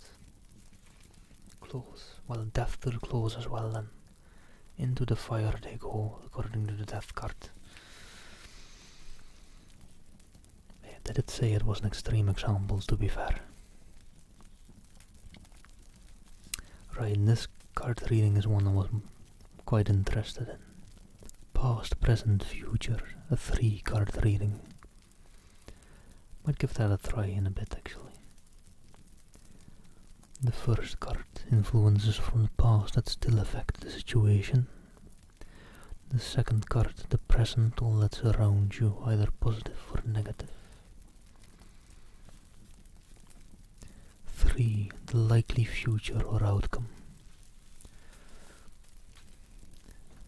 3 card spreads are awesome. They quickly clarify a situation and are fairly simple to interpret.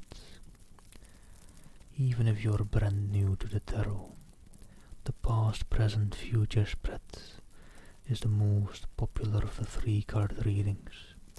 You can use it to answer any type of question. It's meant to cut to the heart of the issue.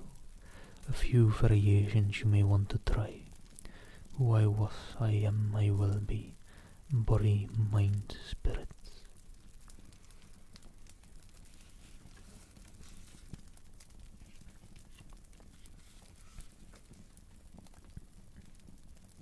Quite interesting.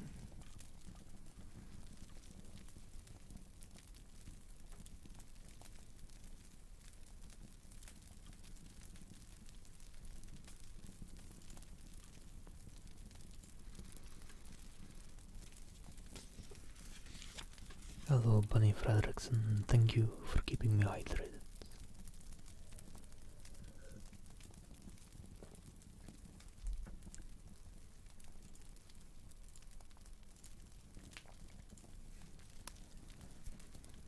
Right, let me see.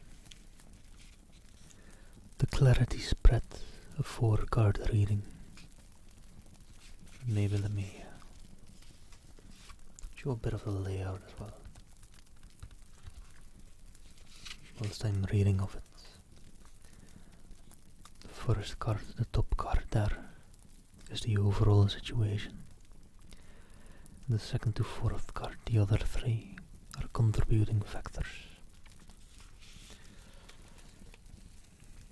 Now this is probably really getting into how to interpret it, and that's going to be quite hard for me. I'm not great at interpreting the cards. Maybe someday, who knows. The clarity spread, a go-to spread for getting clear about any type of perplexing situation. As can be expected in our complex world, it's rare that one card can capture the nuances of the whole story. The clarity spread offers a look into the overall scenario, as well as 3 contributing factors that, to greater or lesser degrees, flesh out the narrative. These 3 cards appear in no particular order. It's up to you to decide how they play a role. Don't overthink it. Look at them as subtle forces that weave their way into the bigger picture, causing stirs or ripples or beautiful waves. Remember, the card in position 1 remains the most powerful. Keep the clarity spread in your wheelhouse and use it often. It rarely disappoints.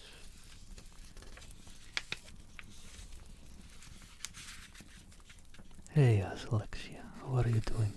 Hello again. I got done with the first book of The War of the Worlds. Apparently it's split up into 2 books. The alien invasion and then how the Martians are ruling the world or something. So the second part will be starting tomorrow.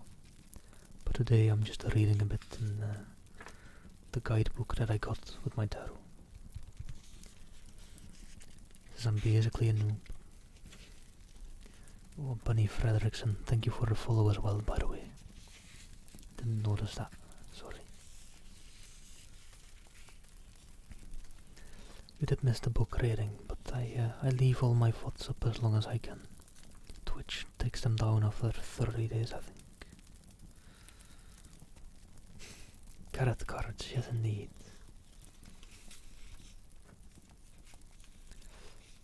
Let me see here. I mean, I'm still reading just from this tarot guidebook now. It's all reading, always has been. Just looking through the different readings that I've got in there now.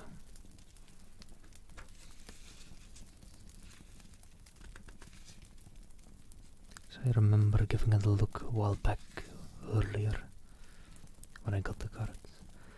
No, I unfortunately don't have much or not quite great a schedule. Oh, Seba, they're free right now since I'm just reading tarot anyways. I decided to make them free for anyone who asks. So as long as we don't spam them too much. So I'll refund you that one after the stream. But hello Seba. And yeah, I don't have much of a schedule, so unfortunately I can't really tell you whether I go live the same time, or well, I can just say no to whether I go live the same time every day.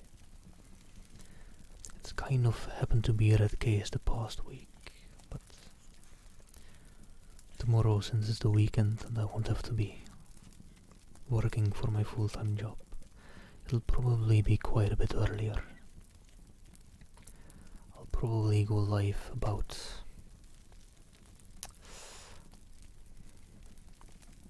after lunch my time, so that'll be 7 to 8 hours earlier than it is today.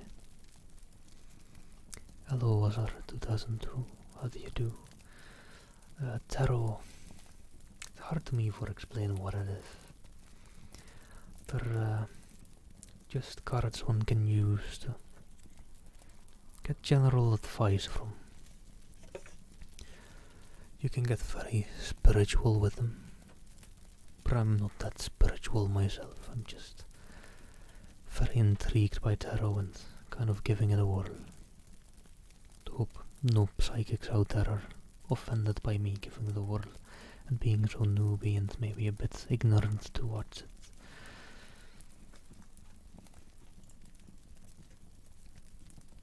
Yeah, that early will be nighttime for the US, I'm sorry. It's nearing 8 PM by now for me. Let me shuffle the card pile real quick, by the way, to get that random reading for Siva.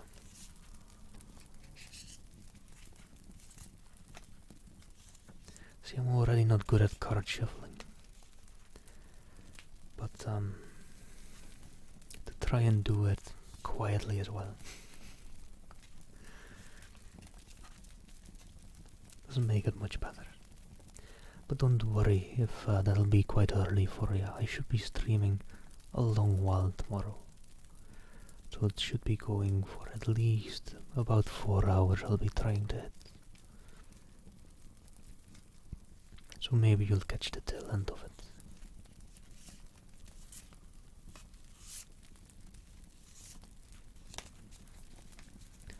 Alright, Siva. Let me just what I've been doing for a random pull. Fan him out a little bit.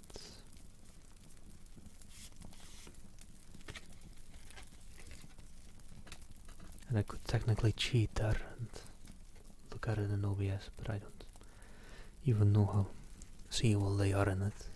I don't look over at my OBS for it. Alright, that'll be the 10 of Pentacles. I did just read about Pentacles and what they usually represent, but me having the most horrible memory around, I've kind of already forgotten. I think Pentacles was about possession. Either possessions or greed, or things alike. So let's see what the book has to say about the 10 of Pentacles.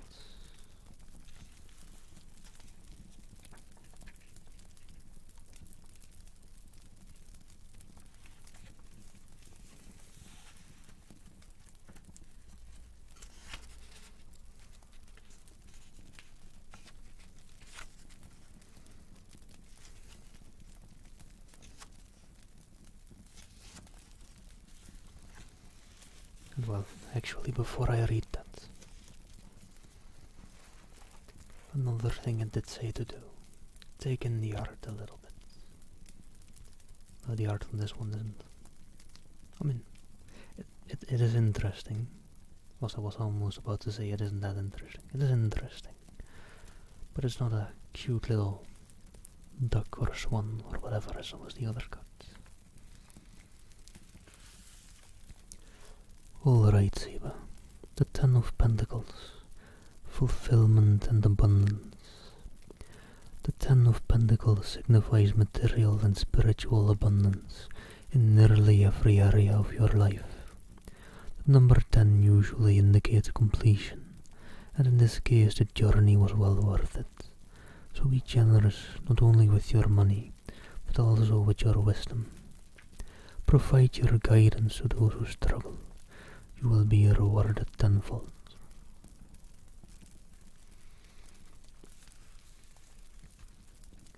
Well, just a card, I suppose, telling you and giving you the advice to pay forward the great wisdoms you've come across on your recent journeys, whatever that may be. Let me know, by the way, if anyone else wants a free single card reading right now.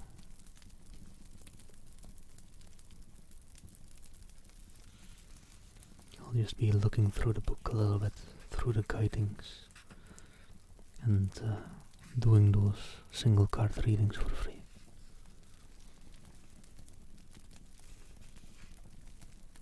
Hello, freeze frame. How do you do? It's been a bit. How have you been? Hope your work week's over now. Getting nice and into a relaxing mood. And hello, Enzo Galaxter. Thank you for the follow. Hope you're doing well as well. And one thing I saw earlier in this book, the camera focus a bit on it. The background remover doesn't like me showing these things, but there's like these big spreads like this. Yeah, sure you can, Osar. But of course. Would you just want a random card, or do you want a specific number from the top or bottom after I'm done shuffling? Oh, you've been working whilst I stream. I get that. I don't stream at a great time for the working people in the US. I stream basically whenever the EU gets done with their work usually, or at least this week, as I've been streaming once I've gotten done with my work for the day.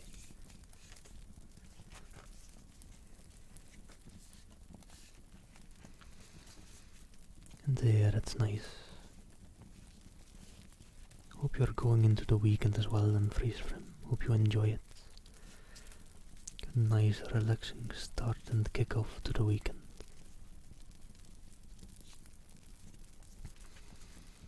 Wizard, did you want a specific card or just a random one, by the way?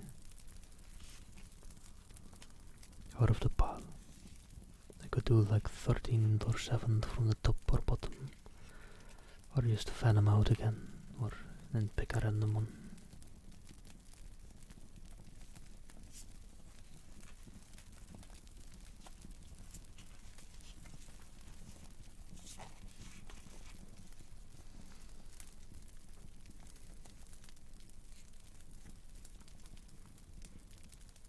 I'll maybe just do a random one. So glad to hear you're excited for the weekend. I mean, usually people are, to be fair.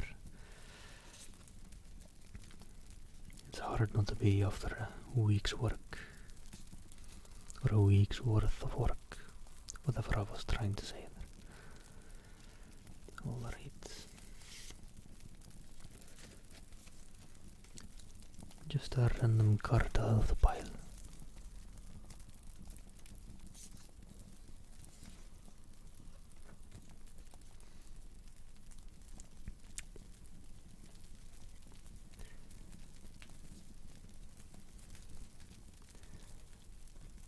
It might be a bit much of a glare, but that's the Hanged Man from the Major Arcana. I don't quite out of my head know what it signified again. Knowing this book, its vices are pretty mild, so I think even the death card will not be too doom and gloomy. So this one shouldn't be too bad either. But let's see what the book says about the Hanged Man. What number is it? Number 12.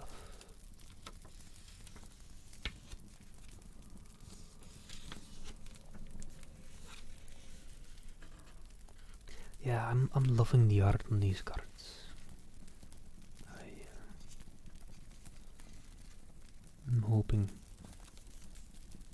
they're mainly showing up well with the background removal. Yeah, it's doing pretty alright. It's quite a neat bit of art. Jittery there. Maybe I should just go into welcome you all into my room. Take off the background remover for a bit. It's quite a nice piece of art. It's quite an interesting way to signify the Hanged Man.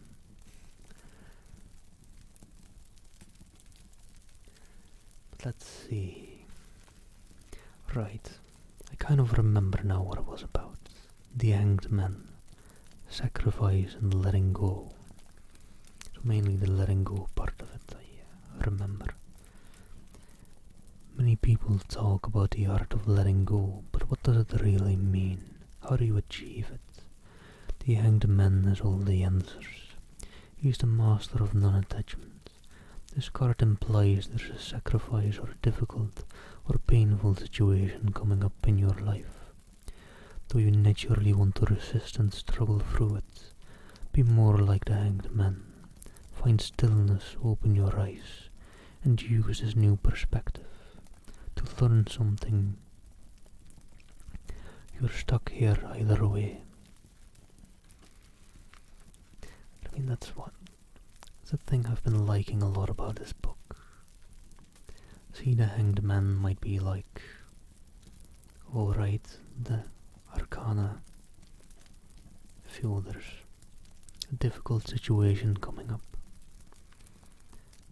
but I still give great advice, even if that difficult situation may be years later or not even close.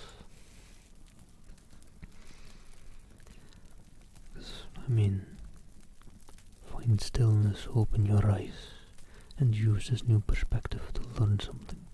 You're stuck here either way. It can be good advice in difficult situations that you're stuck in.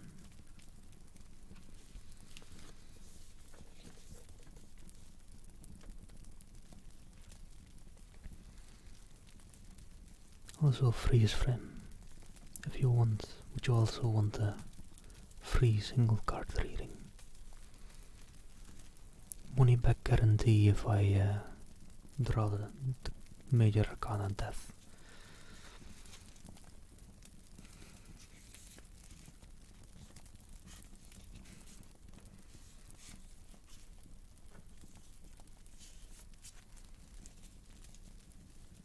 Would you like a random one or a specific number from the top or bottom? I'll give the cards another bit of a shuffle for a bit.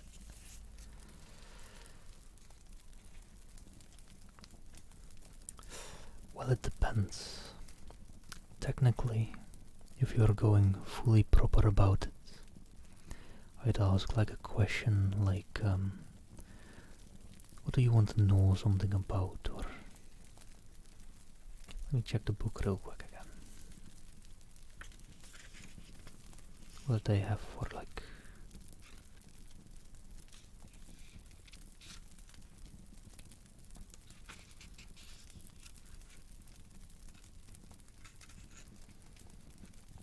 what page was it? It's closer. Yeah, for the proper ones, they're like ask around a little bit. What do you want to know and why do you want to know it? But I don't know. I'm kind of feeling more like the single card readings, just you either choose a number or you tell me to pick a random one. And if we want, we can figure out a way it might apply, or the advice might apply to your life, or you can find a way to apply the advice to your life on your own.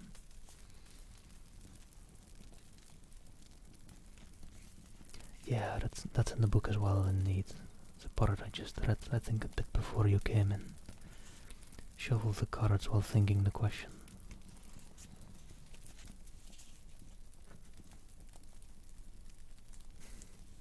Nothing too complicated, yeah.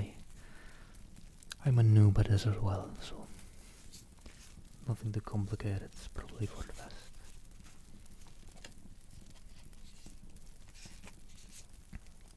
Alright. Fifth from the bottom. We'll count of them. 1 and 2 and 3 and 4 and the fifth card.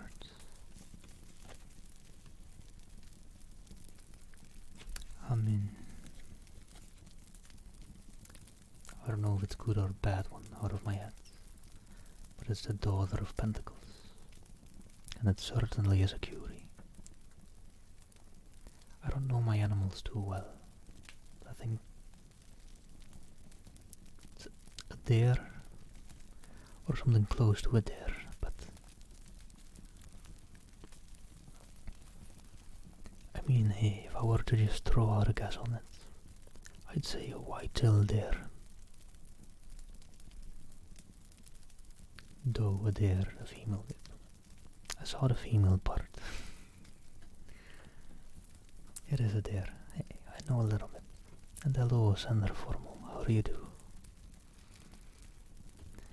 But yeah.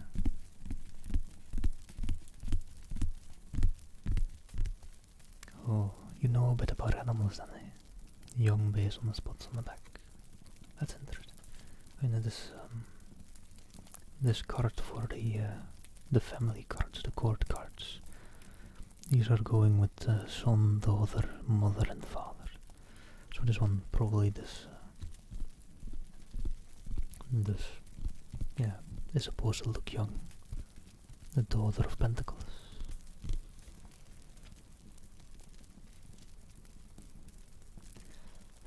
Let me see the advice or the reading the book has with it.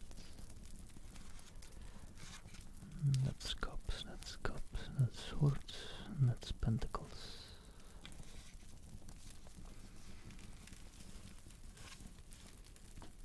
The daughter of Pentacles, responsible, kind, supportive.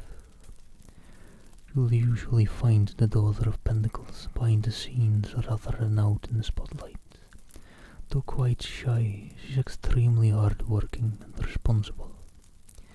She handles details and logistics, while people depend on her. She has vast amounts of inner strength, like all of the Pentacles family. The daughter thrives when in nature. So these court cards are a bit more about people in your life that you may be encountering or might have in your life, I think. So it doesn't have much of an advice in it, more someone to look towards. I'm not quite sure what the court cards really do in the single card readings.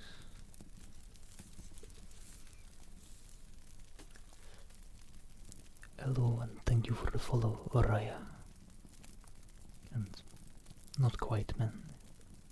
I don't have chat notifications set up for donations, but thank you for the chat message, I suppose. And live along Brain Freeze, thank you for the follow as well. Hope you're all doing well.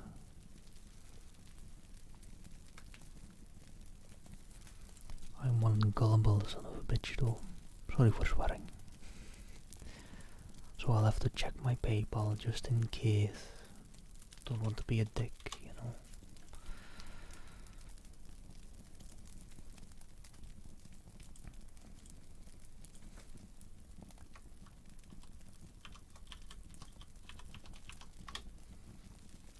Oh, I'm great at French, aren't I?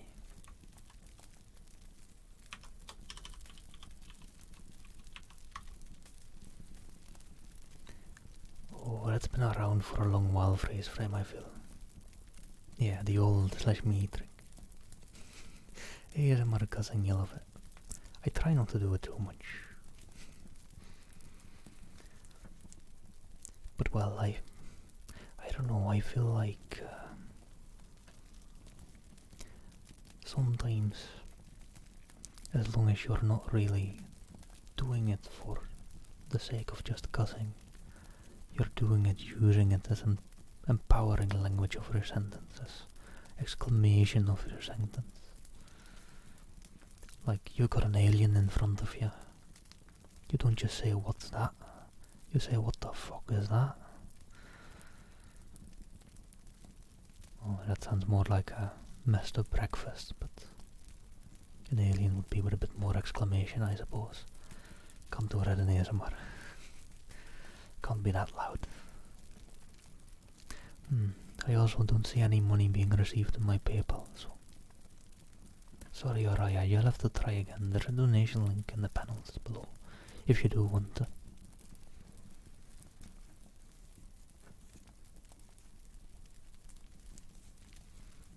Oh, the /me thing. I'm sorry about it, Alexia. I mean, I've got a bit of a sleeve up on them. I feel I've been around on Twitch, and I'm a moderator in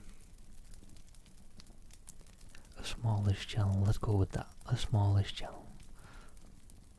People sometimes brag, I'm a moderator in a big channel. I'm a moderator in a moderately small channel. So I see those tricks every day. So I'm kind of used to them.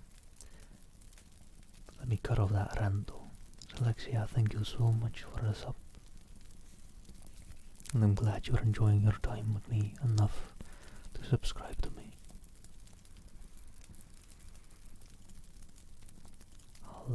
Guess I'll have to try and see about making that stream tomorrow a bit later. Can always try.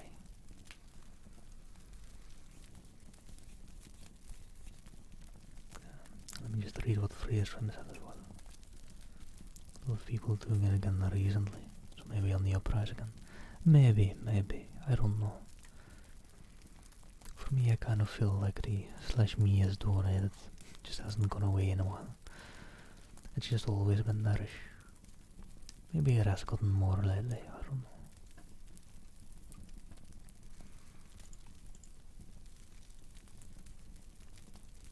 See, I'm usually a bit of an ass. I can be a bit of a sarcastic and dry humoured troll. So usually when people do that, I'll just direct them to the donation link and be like, that didn't seem to work. You can try again there on that link. That never really works, but you never know, right?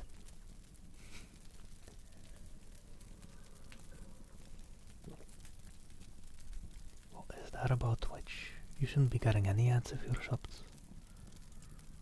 Maybe I'll have to double check though. Since it is a setting that you can set to either off or on, whether people get ads when they're subbed or not. It should be off since I do ASMR. I'm very sorry about the ads, I hope they weren't too loud.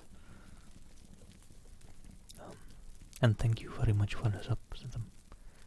Guess you're back now and you didn't hear the first things. Thank you so much that you've been enjoying your time with me enough to sub to me. Do you know what? Let me just check that right now. Where is that setting? Twitch.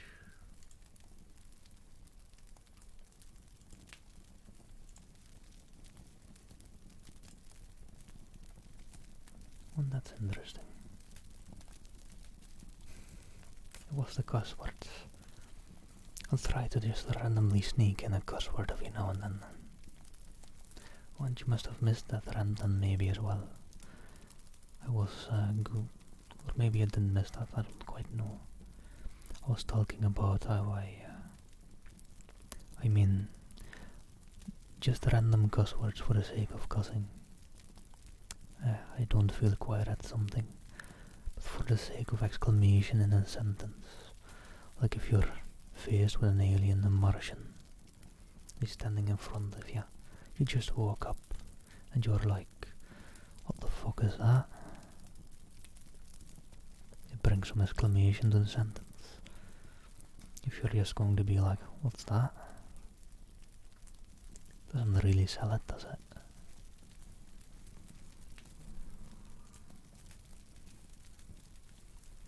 And I've got a follow which doesn't show in my OBS activity feed, but it does show on my stream manager. So Joe1905, thank you for the follow. Hope you're doing well. It kind of scares me that there may be more follows that I'm missing. Hope not. But let me see, I have a lot of tabs open of stream stuff. And it's on my other monitor, so I'm trying to keep my mouth somewhat towards the mic so I'm not completely veering off. Where are these settings? Oh, it is turned on ad-free viewing. Allow subscribers to watch your content on your channel ad-free. Why did you show it then? Hopefully just your phone bugging a little bit. Or Twitch's mobile client's bugging. Hope the setting is working. I mean, in ASMR, of course, I'd prefer people just didn't get ads at all. From doing ASMR, I want people to relax, not to get blasted their ears off by a loud ad.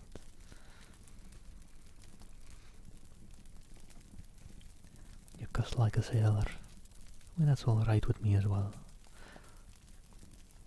I mean, it's not the kind of cussing I do. You'll refresh and see. I hope it works then.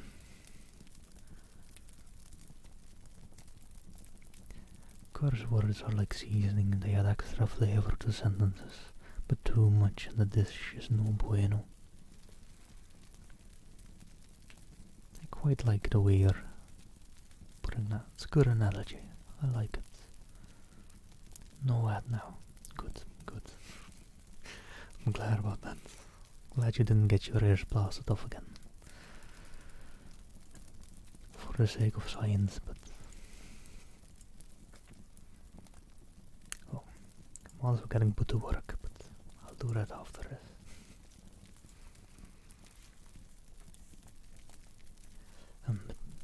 Yes, Alexia, you may have missed that message by Ghostock then. I don't know, that's kind of my view on cussing. If you cuss like a sailor and it's just a habit, and nothing against you, of course. But that's kinda how I go about cussing, just every now and then.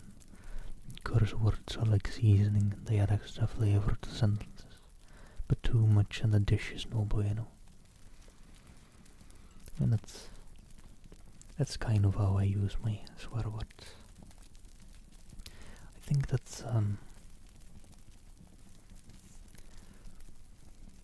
since we're just talking about swear words now, the new show on Netflix, the history of swear words. I've only watched one episode so far, but it was quite interesting. And I think that first episode was about just fuck. All your dishes are no bueno.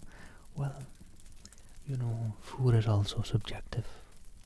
So some people might like their dishes with a lot of seasoning and some don't.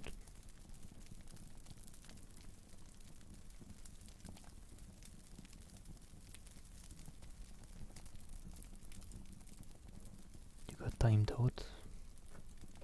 I mean, not today. Not even another day. Or do you mean you got napped? Or did you get timed out somewhere else? Or is Twitch being wonky again? I hope not. But hello, the first random man.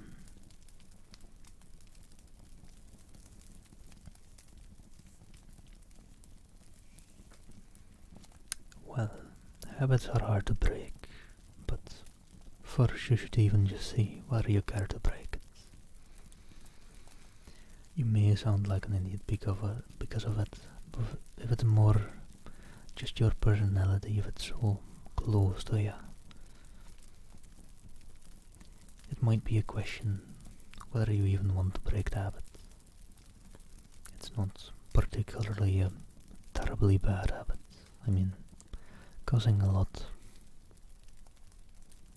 Some people might be bothered by it, but most who can apply common sense, they won't mind.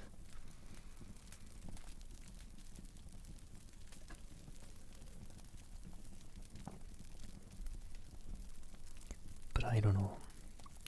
Breaking a habit can almost be as hard as stopping smoking or quitting smoking, quitting an addiction.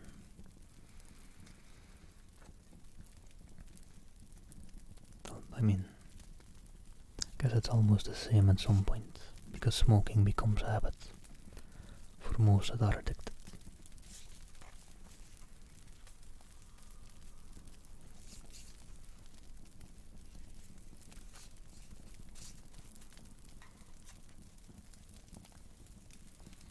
Exactly, Ghostock. Those who don't, or those who matter don't mind, and those who mind don't matter.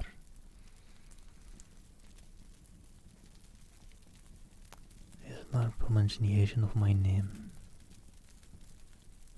Which name would that be though? Like which name are you going for? Just Matt or only cuss when around people that cuss as well. I mean, feel like you don't have to if it's not much of a habit.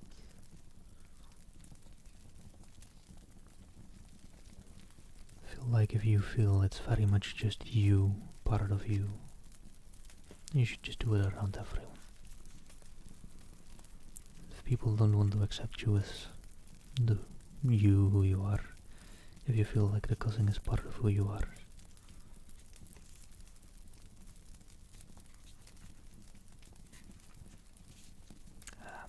so you were going for aphorism. I mean, alright. I don't mind that much. It's still not my real legal name.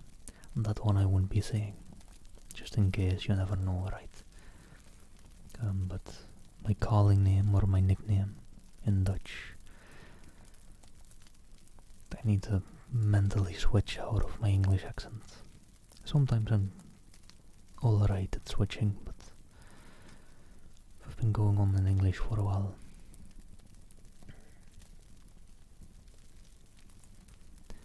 Matthijs, Matthijs, Matthijs. That'd basically be about it. See, there you go. I went to English a little quick again.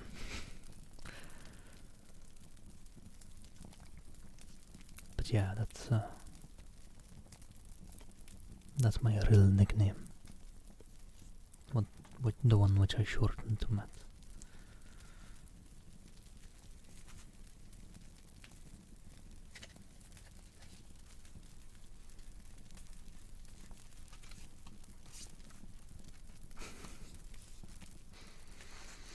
Right, Ghostock, I did say at one time that I didn't know Dutch, did I?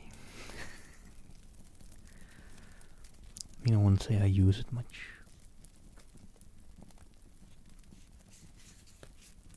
Yeah, I do. I jokingly once said to him that I don't know Dutch.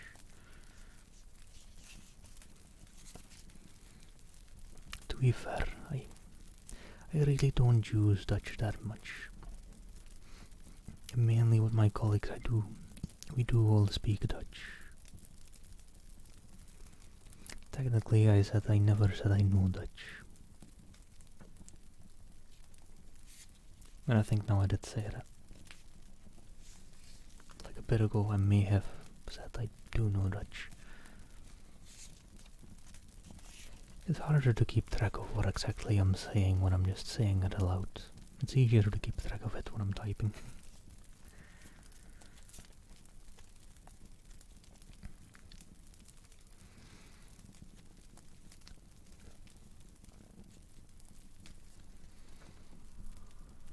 Oh, and look at that. I'm just looking at the bottom card in there. The Two of Pentacles. I love the art in this tarot set.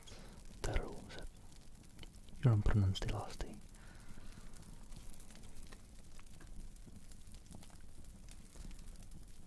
Yeah, most of the art in this set is pretty nice.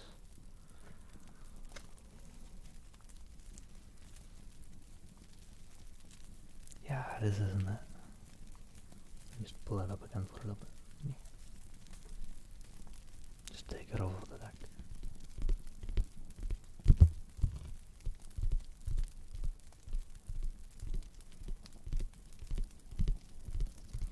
Yeah, just showing the cards is quite an experience of its own. Because the art on these, the art on a lot of tarot decks is very intriguing. Like every unique deck has their unique cards. Definitely not now then. Another time. But yeah, a lot of the different tarot decks have some great different arts on them.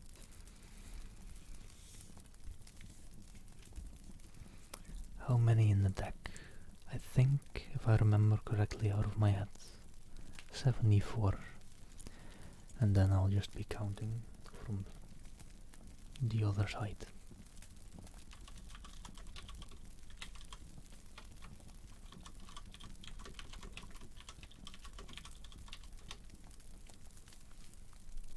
"78, according to Google.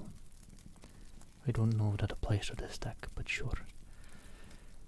So 78 down to 69 is 9 cards. Do you want it from the top, so let me start counting from the bottom then. Alright, Ghost. And you'll keep me to that. Alright. We'll go through the art someday. And I think I'll take the background remover off for that one then. So the arts are just more and better visible, and I don't have to mess around with that. There is a lot of cards in there. But right. Should I do this counting in Dutch then? Sure, why not? If I can swap over to Dutch real quick. 1, 2,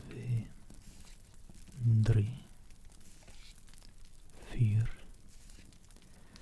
5, 6, 7, 8 en 9. Alright, take care, Slexia. Have a great rest of your day. Have a great start to your weekend. I will see if you can catch me tomorrow. I'll try and go for a decent one. Try and make sure, I mean, don't wake up especially early just because of me. Don't do that. But I'll try to make it a little bit later in the day then.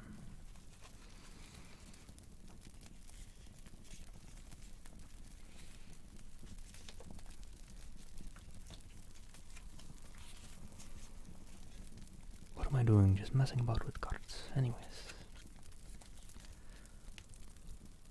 The 69th card from the top. I cheated a little bit by counting from the other side, but that's details. It'll have been the same card.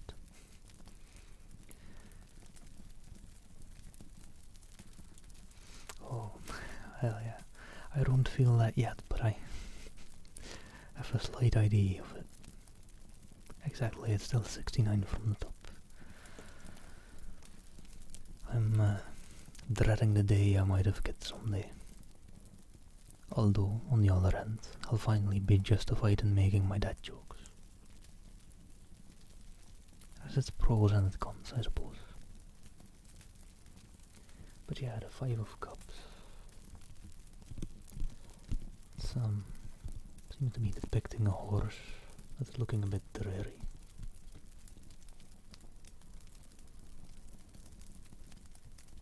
And I guess if you walked into the bar, the barman would ask, why the long face? See, I never even really knew where that joke came from, to be very honest. Just because they have a long face. But a long face also, like, it's also a way of saying someone is looking sad or something. Maybe, I don't know. Snarplay, thank you for the follow. Hope you're doing well. And let me see then, the 5 of Cups.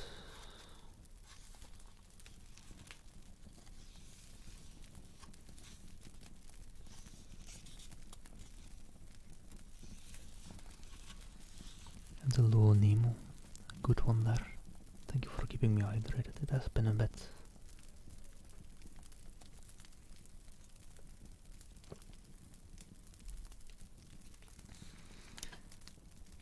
He is depicted with a long face, I do feel. The 5 of Cups, grief and disappointment. The 5 of Cups indicates a time of sorrow. A relationship may fall apart or an old friend could slip away. There will be disappointment and even regrets. When this card appears, it's important not to make any hasty decisions. It may also be helpful to look at the type of expectations you place on others. Perhaps they can never do enough to please you.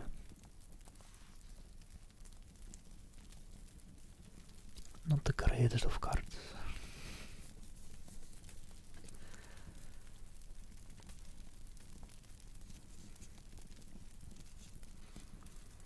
I would just go ahead and say, oh, if it's slightly fitting, then I guess I don't need to go ahead and say, maybe the Arcana is having an off day. They might just be lying.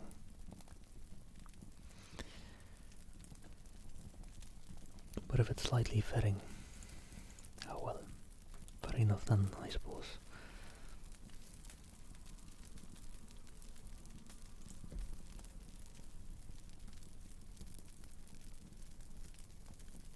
Alright, sorry, was just checking whether someone was live already or not, but I'm guessing they're just going live in 30 minutes.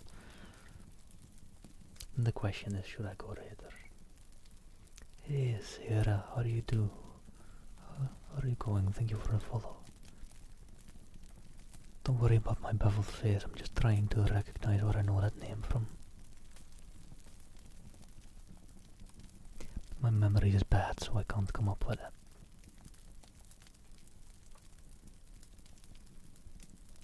I'm certain I've seen your name before around Twitch.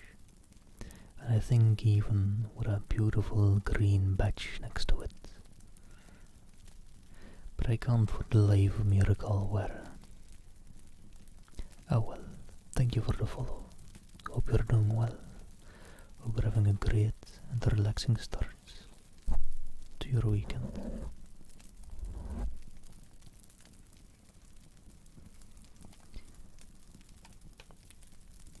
Would anyone be interested in another free single card reading from the tarot?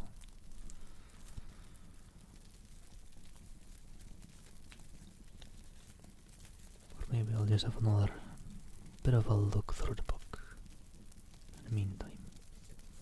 Oh, thank you, Sarah. And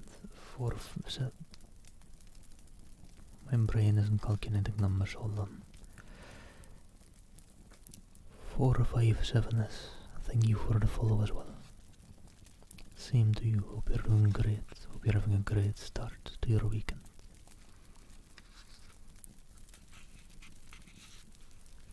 We'll do another one. Well, alright, I mean, I was just going to look a bit as well at the guidebook again. Because see, they have these very interesting other spreads as well in these other readings. Like, the book is making me disappear there. You know what, we are transporting us all to my room then.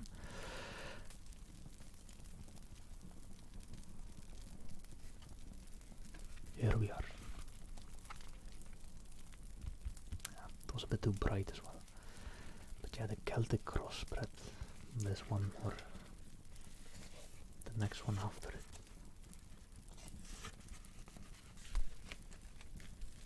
Also, yes, that beach and everything we've been seeing before this, it's all a lie. I'm not out on the beach. We're under curfew here in the Netherlands. I'm not allowed to go out. Anyways. And the year ahead spread. One card for every month, and the card in the middle then the overall theme of the year. It unfortunately can be. It's all been a lie. Let's get back to that lie though, it's way more relaxing.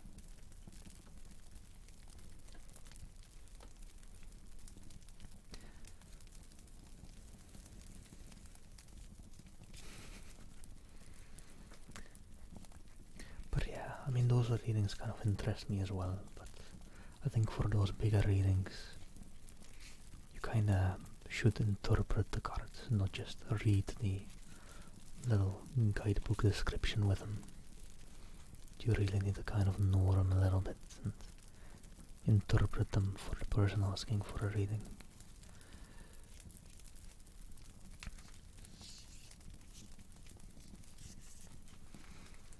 So I'm shuffling again for a little bit. But let me know if you wanted another reading freeze frame. Whether a specific card or just a random one.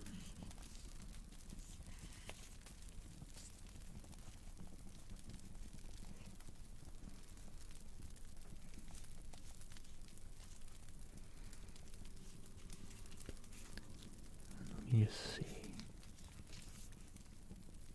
A random dealer's choice. Well, it's just a random then. Arcana's choice. Because I'm trying to get into tarot card terminology. Right, I'm already not great at fanning the deck. But I'm kind of trying here. Tap the deck a little bit. Since that's how I've been pulling the random ones. This is one I've had though, can I just say? This random one is boring, I've had it before. Let's get rid of it. Let's reshuffle a little bit. Do another random one. Not feeling the arcana on that one. Not saying I remember what that card was representing. I don't remember anything usually that I come across, to be very honest.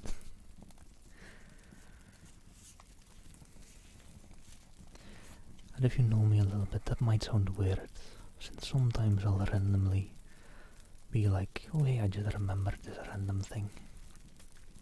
Which will seem very out of context, and you'll be like, wow, you remember that? Why and how? But yeah, I mean, my mind is a random access memory. Random, not quite the usual tidbits come up sometimes. But actual stuff I'm interested in, not quite, not quite. Alright, we go again. Kind of because I'm just wanting to see new cards.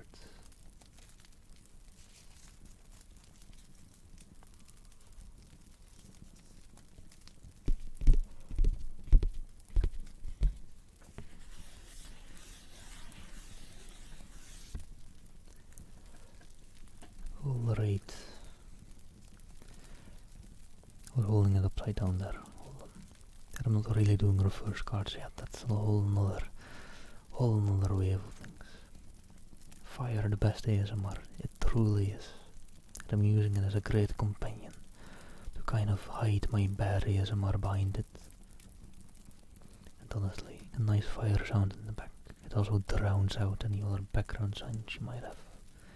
Might be a sea humming about over there. I mean, it might be a nice, low, white noise kind of hum, but I prefer drowning it out by the fire joint anyways. And a low nifty jack, or jag. My pronunciation skills are failing me there. But thank you for the follow. Hope you're doing well. And how are you?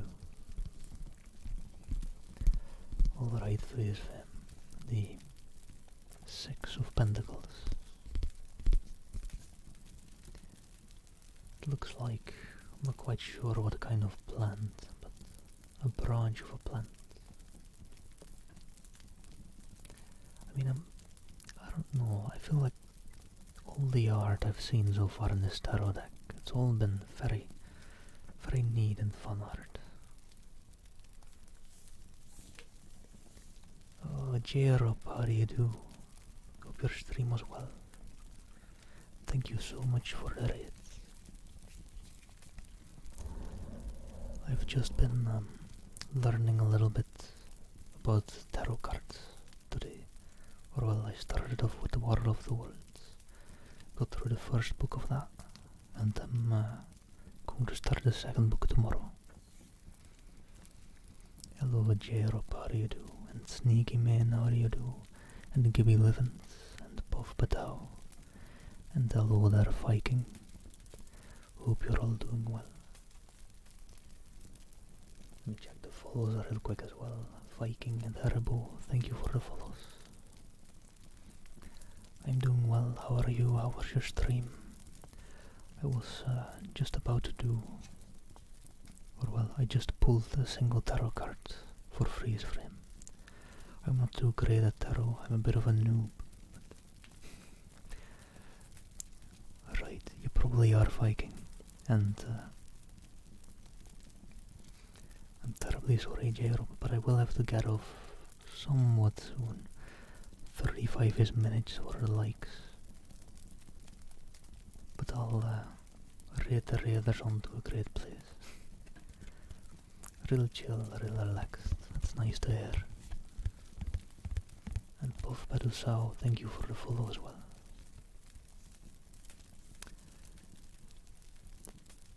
I'm okay, although often I'll respond to that question with, no, I'm mad, I'm not okay.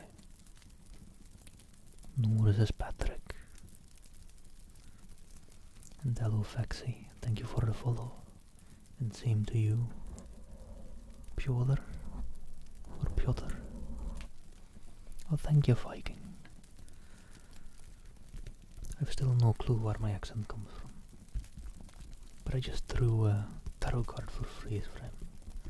Let me actually quickly look up what this one is all about.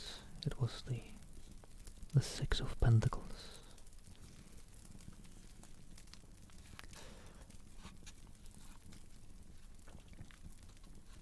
I can try a name trace in a bit.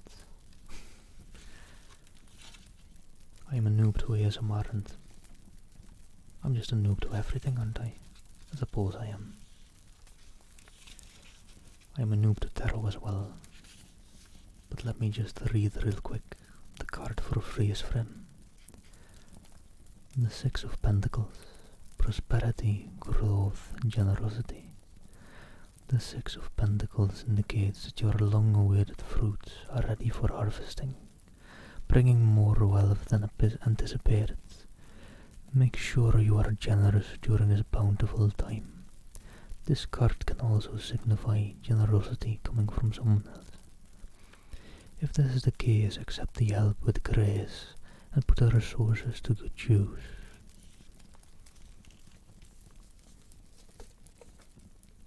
My accent. Well, it's interesting that you sense the different accents, because that's probably exactly it. I'll freeze frame if you're still here. That card sounds quite well. It's I'm guessing as a noob tarot card reader. There's some bountiful things in your future according to the arcana at the very least. An investment paying off soon. Yeah, that's because my interest or my accent is very weird. I didn't really learn English through one person, not my parents nor any teacher in school or the likes. I mainly just learned English, and it's probably how my accent formed. Through movies, TV, online content creators, and everything else English. And hey, Jibil Evans, thank you for the follow as well. Yeah, freeze frame, that was a good card.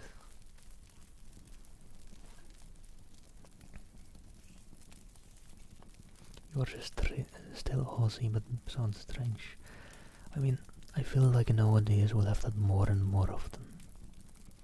Because I didn't grow up with English at the first, but then learned English through all those different mediums. And I think that's what formed my weird accent. And that's why some might hear a ton of different accents in there. And I mean, I fluctuate in accents as well, I think. And Skippy Shade, thank you for the follow as well. How do you do? Yeah, even if you've grown up with English, I feel with the amount of TV shows and everything we have nowadays, you hear English in different mediums, different ways than the main one you were used to. Just from a quite young age. So I kind of feel like that might be influencing its speech against all those different mediums. They all might have different accents. That might be where people are getting way different accents from than where they're geographically from. I don't know, it's just my weird accent theory. Also, cheer up if you're still here. I don't know how spiritual you are, but if you want a single tarot card reading, you can quickly do one. And sorry for having read your message and forgetting and then ignoring you, but I do speak another language. I grew up and speak Dutch since I'm in the Netherlands.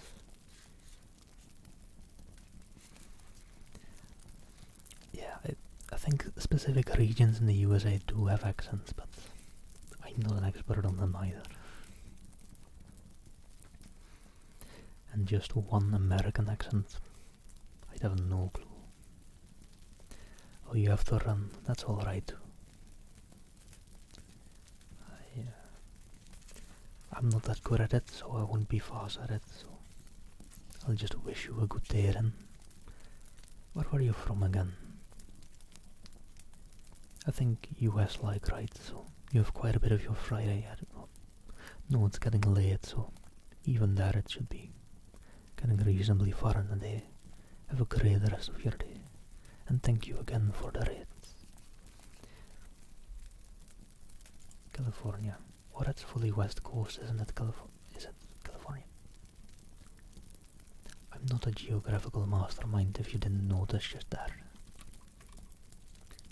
Lunchtime. It is West Coast and if it's lunchtime. But let me not forget this. If you were here before the raid, go give J-Rob the Human a follow.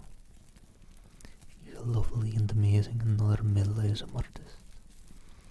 He has a great many props that maybe if I'm overflowing in riches by the great promises of the Arcana someday, I might get as well. He has a lovely little, what is it? Was that a mixer? It might be a mixer that he makes some great effects with. So give him a follow and check him out someday. He is actually, if I remember correctly, an audio engineer. Something close to that. He knows about audio in contrary to this guy. This guy doesn't know jack about audio, but that guy, he does. West Coast, West Coast. I mean, I'm kind of West Coast-ish for Europe. Part of the Netherlands has a western coast. No, that's a bit of a stretch. Well, close enough.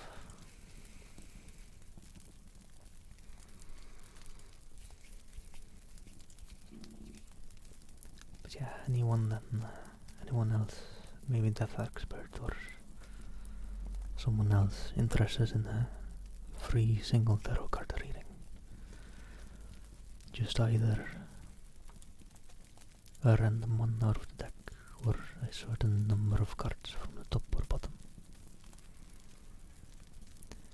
I'm not too great at psychic or whatever, but I'll read the advice that's attached to the card from the guidebook I've got. You would like one? Well, alright. Let me give the cards a bit of a light as possible shuffle.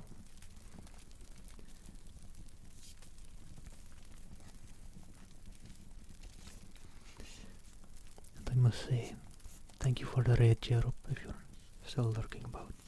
But I'm terribly sorry, I'll have to get off in about 15 minutes. Because my main ASMR up and the one I try to moderate and keep free of trolls should be going live about then. So I'll be needing to divert my attention there. And I don't know, she doesn't raid usually, so I kind of have to ask myself the question, do I want to rage all over there with me?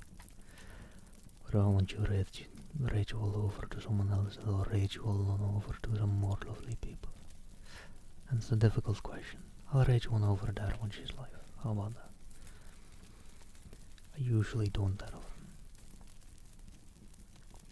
Because I do like the rotation and the lower ASMR streamers of raids going about. You'll be there afterwards anyways. Well, alright. The shuffling is taking long, by the way. Did you want just a random card, lifelong brain freeze, or a specific number from the top or bottom, like 5, 7, or 13, or likes?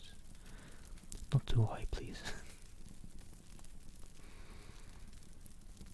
Random is fine. Well, alright.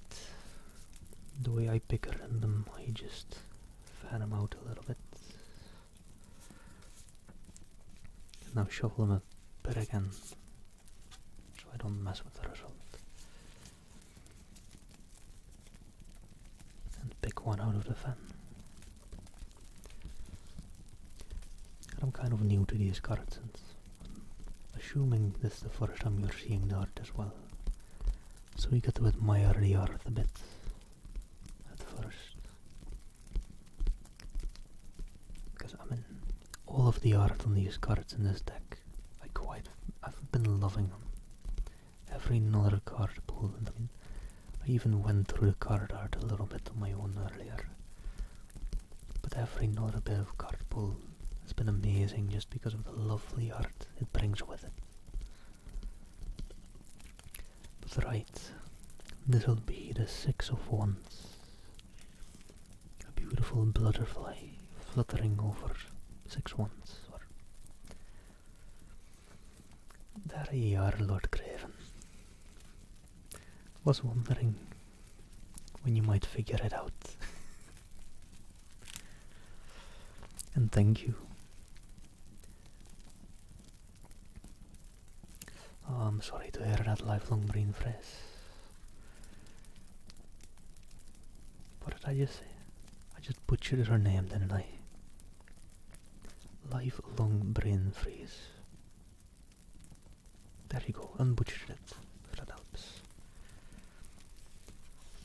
Let me try to find the ones in the guidebook. Swords, cups. Is once before cups? Yes, it is.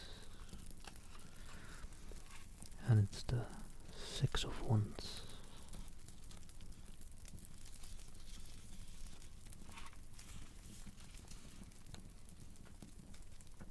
Everything sounds awesome. Thank you very much for that compliment. I don't know how to take compliments well. There you go, I'll just thank you. Thank you for the compliment. Freeze likes it, but of course. Well, for Craven, we were kind of vaguely hinting at it. We were being jerks about it, weren't we?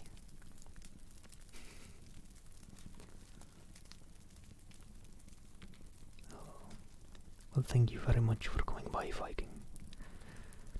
Alright, the 6 of Wands.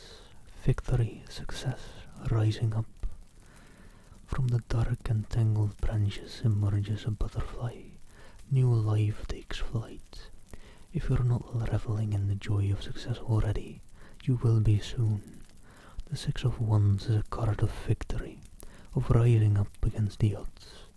The obstacles have been relentless, but now is not the time to look back upon them. The more pressing question is, where will you go with your new set of wings?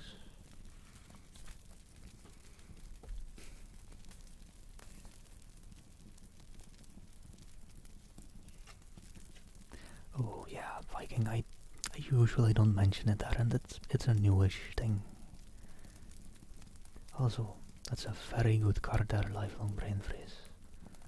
I hope whatever newfound success you're going to encounter according to the Arcana is an amazing one of success. Hope it's a great one. And I hope whichever way you fly with your newfound wings. I actually love how that ties into the card. Or the card art on it. That's beautiful. That's one of the most beautiful card descriptions I've read so far as well. And hey, Poggers, hope you're doing well. He's tried that. Turns out he's a mod of a great ASMR streamer I watch. Didn't know he did stream. I do. I did read that, didn't I? I do, but yeah, I don't really mention it there. It's been slightly mentioned. I've been like, oh, my new mic arrived and that. But I'm not like, hey, my stream went great today, Fox. Hope yours goes just as great. I don't like being that on the nose about it. It's kinda weird on Twitch, right? You never really know how okay someone is with you mentioning your own streams when you're about. I mean, yeah, I don't know. It's just a thing. I'm jelly of naturally you lose alveolar trills. I can't make that sound without excessive effort. I have no clue even what alveolar trills are. I mean, there's trills in the name, so something with the trills. Is it in its own name? Is it in thrills? Is it that? Or the rolling of your R's? I do that a lot because I kind of gravitate toward a bit of a Scottish Irish accent, don't I? And then you kind of roll your R's a bit like this. I still can't purr despite folks saying that purring is just rolling R's. And I don't really want to try it because it might be a bit loud for ASMR if I do try it. But I've tried it. I'm not gonna try it live. Oh yeah, I don't know, Viking. I mean, we'll be mentioning it if I do the raid in a bit. It will be talked about this time, whether I like it or not. Brings at the back of the throat, not a thrill. Don't listen to her. I mean, back of the throat, I definitely don't know how to make that sound there. Even rolling the R's, yeah, that's more the tip of the tongue.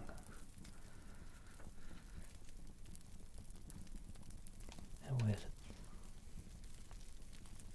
Rate a smaller streamer. Yeah, that's a good point too. Let me just see who's live. You know.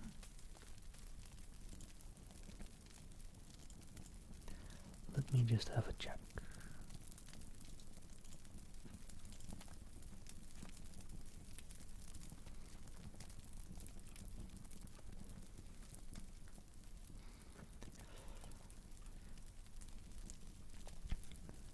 And well, if I don't see anyone live that I'm like, I mean, it's kind of the same as I've done before. If I don't see anyone live that I'm like, oh, let's raid them in my follower list,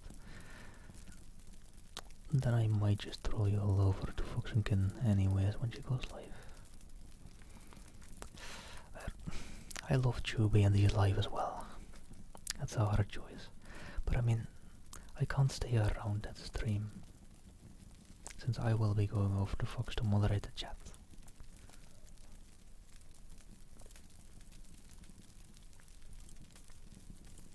And I don't know, like, you're not required to stick around after raiding, of course, but I want to stick around, right?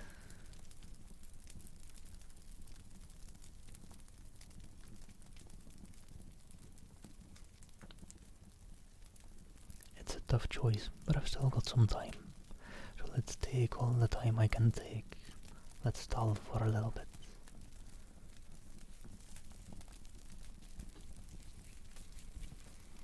Oh, thank you very much, Sir Bob Macduff.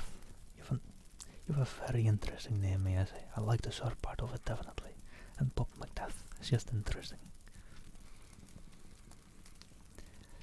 And welcome to ASMR. Hope you like it. I'm not sure what exactly you were looking for, what you've discovered so far. Most use it for relaxation, or likes, or some for relaxation, followed up by sleep. I personally usually just use it for chilling with. I just have it in the background when working a lot, and that kind of stuff. And thank you very much on the compliments. Hope to catch you again soon as well.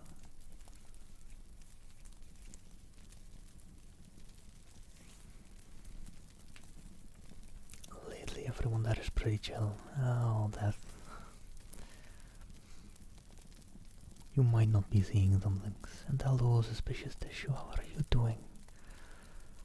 I'm very sorry that I'll have to go off in a bit.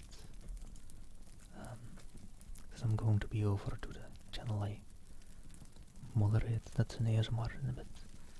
Once they go live. Yeah, right. I maybe should make an ASMR command for people that are interested in that, but you seem to find it through Google. That's good enough. Yeah, it is. I mean, the ASMR or the tingly sensation indeed is the tingly sensation going down the spine. Sometimes say the tingly head feeling. Very pleasant. I'm a master at my art. Well, let's not go with master. You can't really go from master to higher, right? And I feel like I still have quite a bit to go. But let's go from apprentice sounds too low then again. I don't want to destroy your compliment. Oh boy. I'm not good enough with words to come up with one. Let's go with master and just put something even higher atop there that I'll be reaching for then. Much less trolls than when you joined death. Possibly. We do right now, Viking, and I'm not sure how. Because I mean, normally there is some fucks and viewers, but not this many usually. My triggers fluctuate. I can't get tingles from the same thing twice. I kinda feel that, Lord Craven. I don't get tingles that often either. But yeah, as I said, I usually just relax with ASMR and just chill and work with it in the background. And Trolley Bell is your favorite. I like Trolley Bell. She's great. I've rated her a couple of times this week. She recently did that 24-hour ASMR stream. I mean, I feel like since I don't get tingles, I'm a bit partial on the subject. Like, I just chill with it in the background. So I'm not like, this streamer gives me more tingles than this, or the likes. So it's kinda, I don't know. Still feel like I'm very neutral on it. I love Trolley Bell, I love Fox. It just be that way. Random chaotic ASMR if you don't expect it. I feel that suspicious. I kinda get that one, I feel. A thing I sometimes have when I'm not watching the video. Because in the video your mind, or when watching, your mind sometimes expects certain things that you're seeing coming on. Also my glass is empty, so let me mute real quick for that hydrate to refill my glass.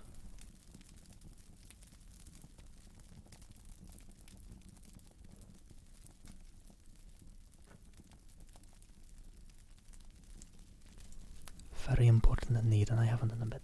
Thank you for keeping me hydrated. Oh yeah, it does depend on a lot of things, Lord Craven.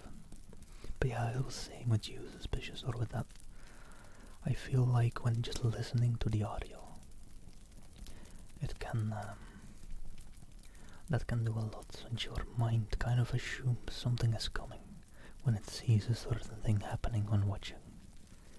And if you see someone put their hands on the mic, or close to the mic, coming in for like a grapple on a 3DO for tapping, your mind will assume that some tapping is coming. And then it kind of ruins that if you get more tingles or feel like you're getting more tingles when it's slightly unsuspected, your brain might be ruining it for you there, that kind of stuff. Right, let me start setting up the raids. I think I will just raid foxes. I'll be there. I can't really be in another stream if I'm raiding them.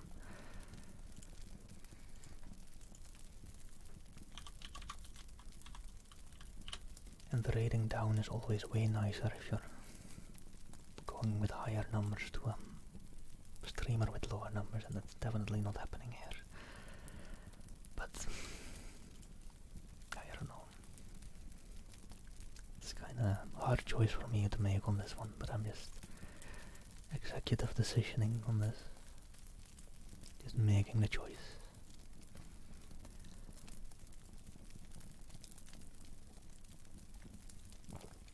For everything, always many variables. Just depends on how many people want to think about, therefore how much they actually enjoy that certain thing. Very true. Hello Jigglypuff and that stuff, how are you do? Hope you're doing well. One thing, trigger I do love is intimate whispers and kissing. For some reason I always seem to hit the spot. Well, I mean, I can try some more intimate whispers.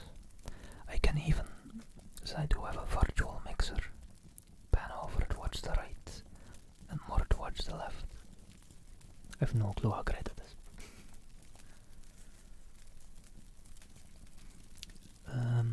Don't focus on numbers. Oh, I know, but for raids, I feel like it's always more fun to raid a streamer with less viewers at that time, right?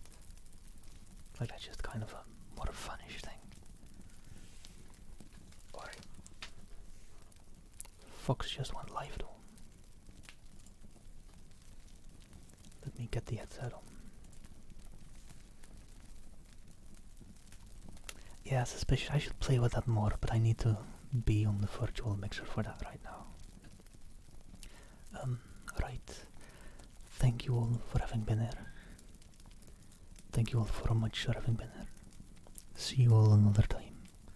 Hope you all enjoy Fox's stream.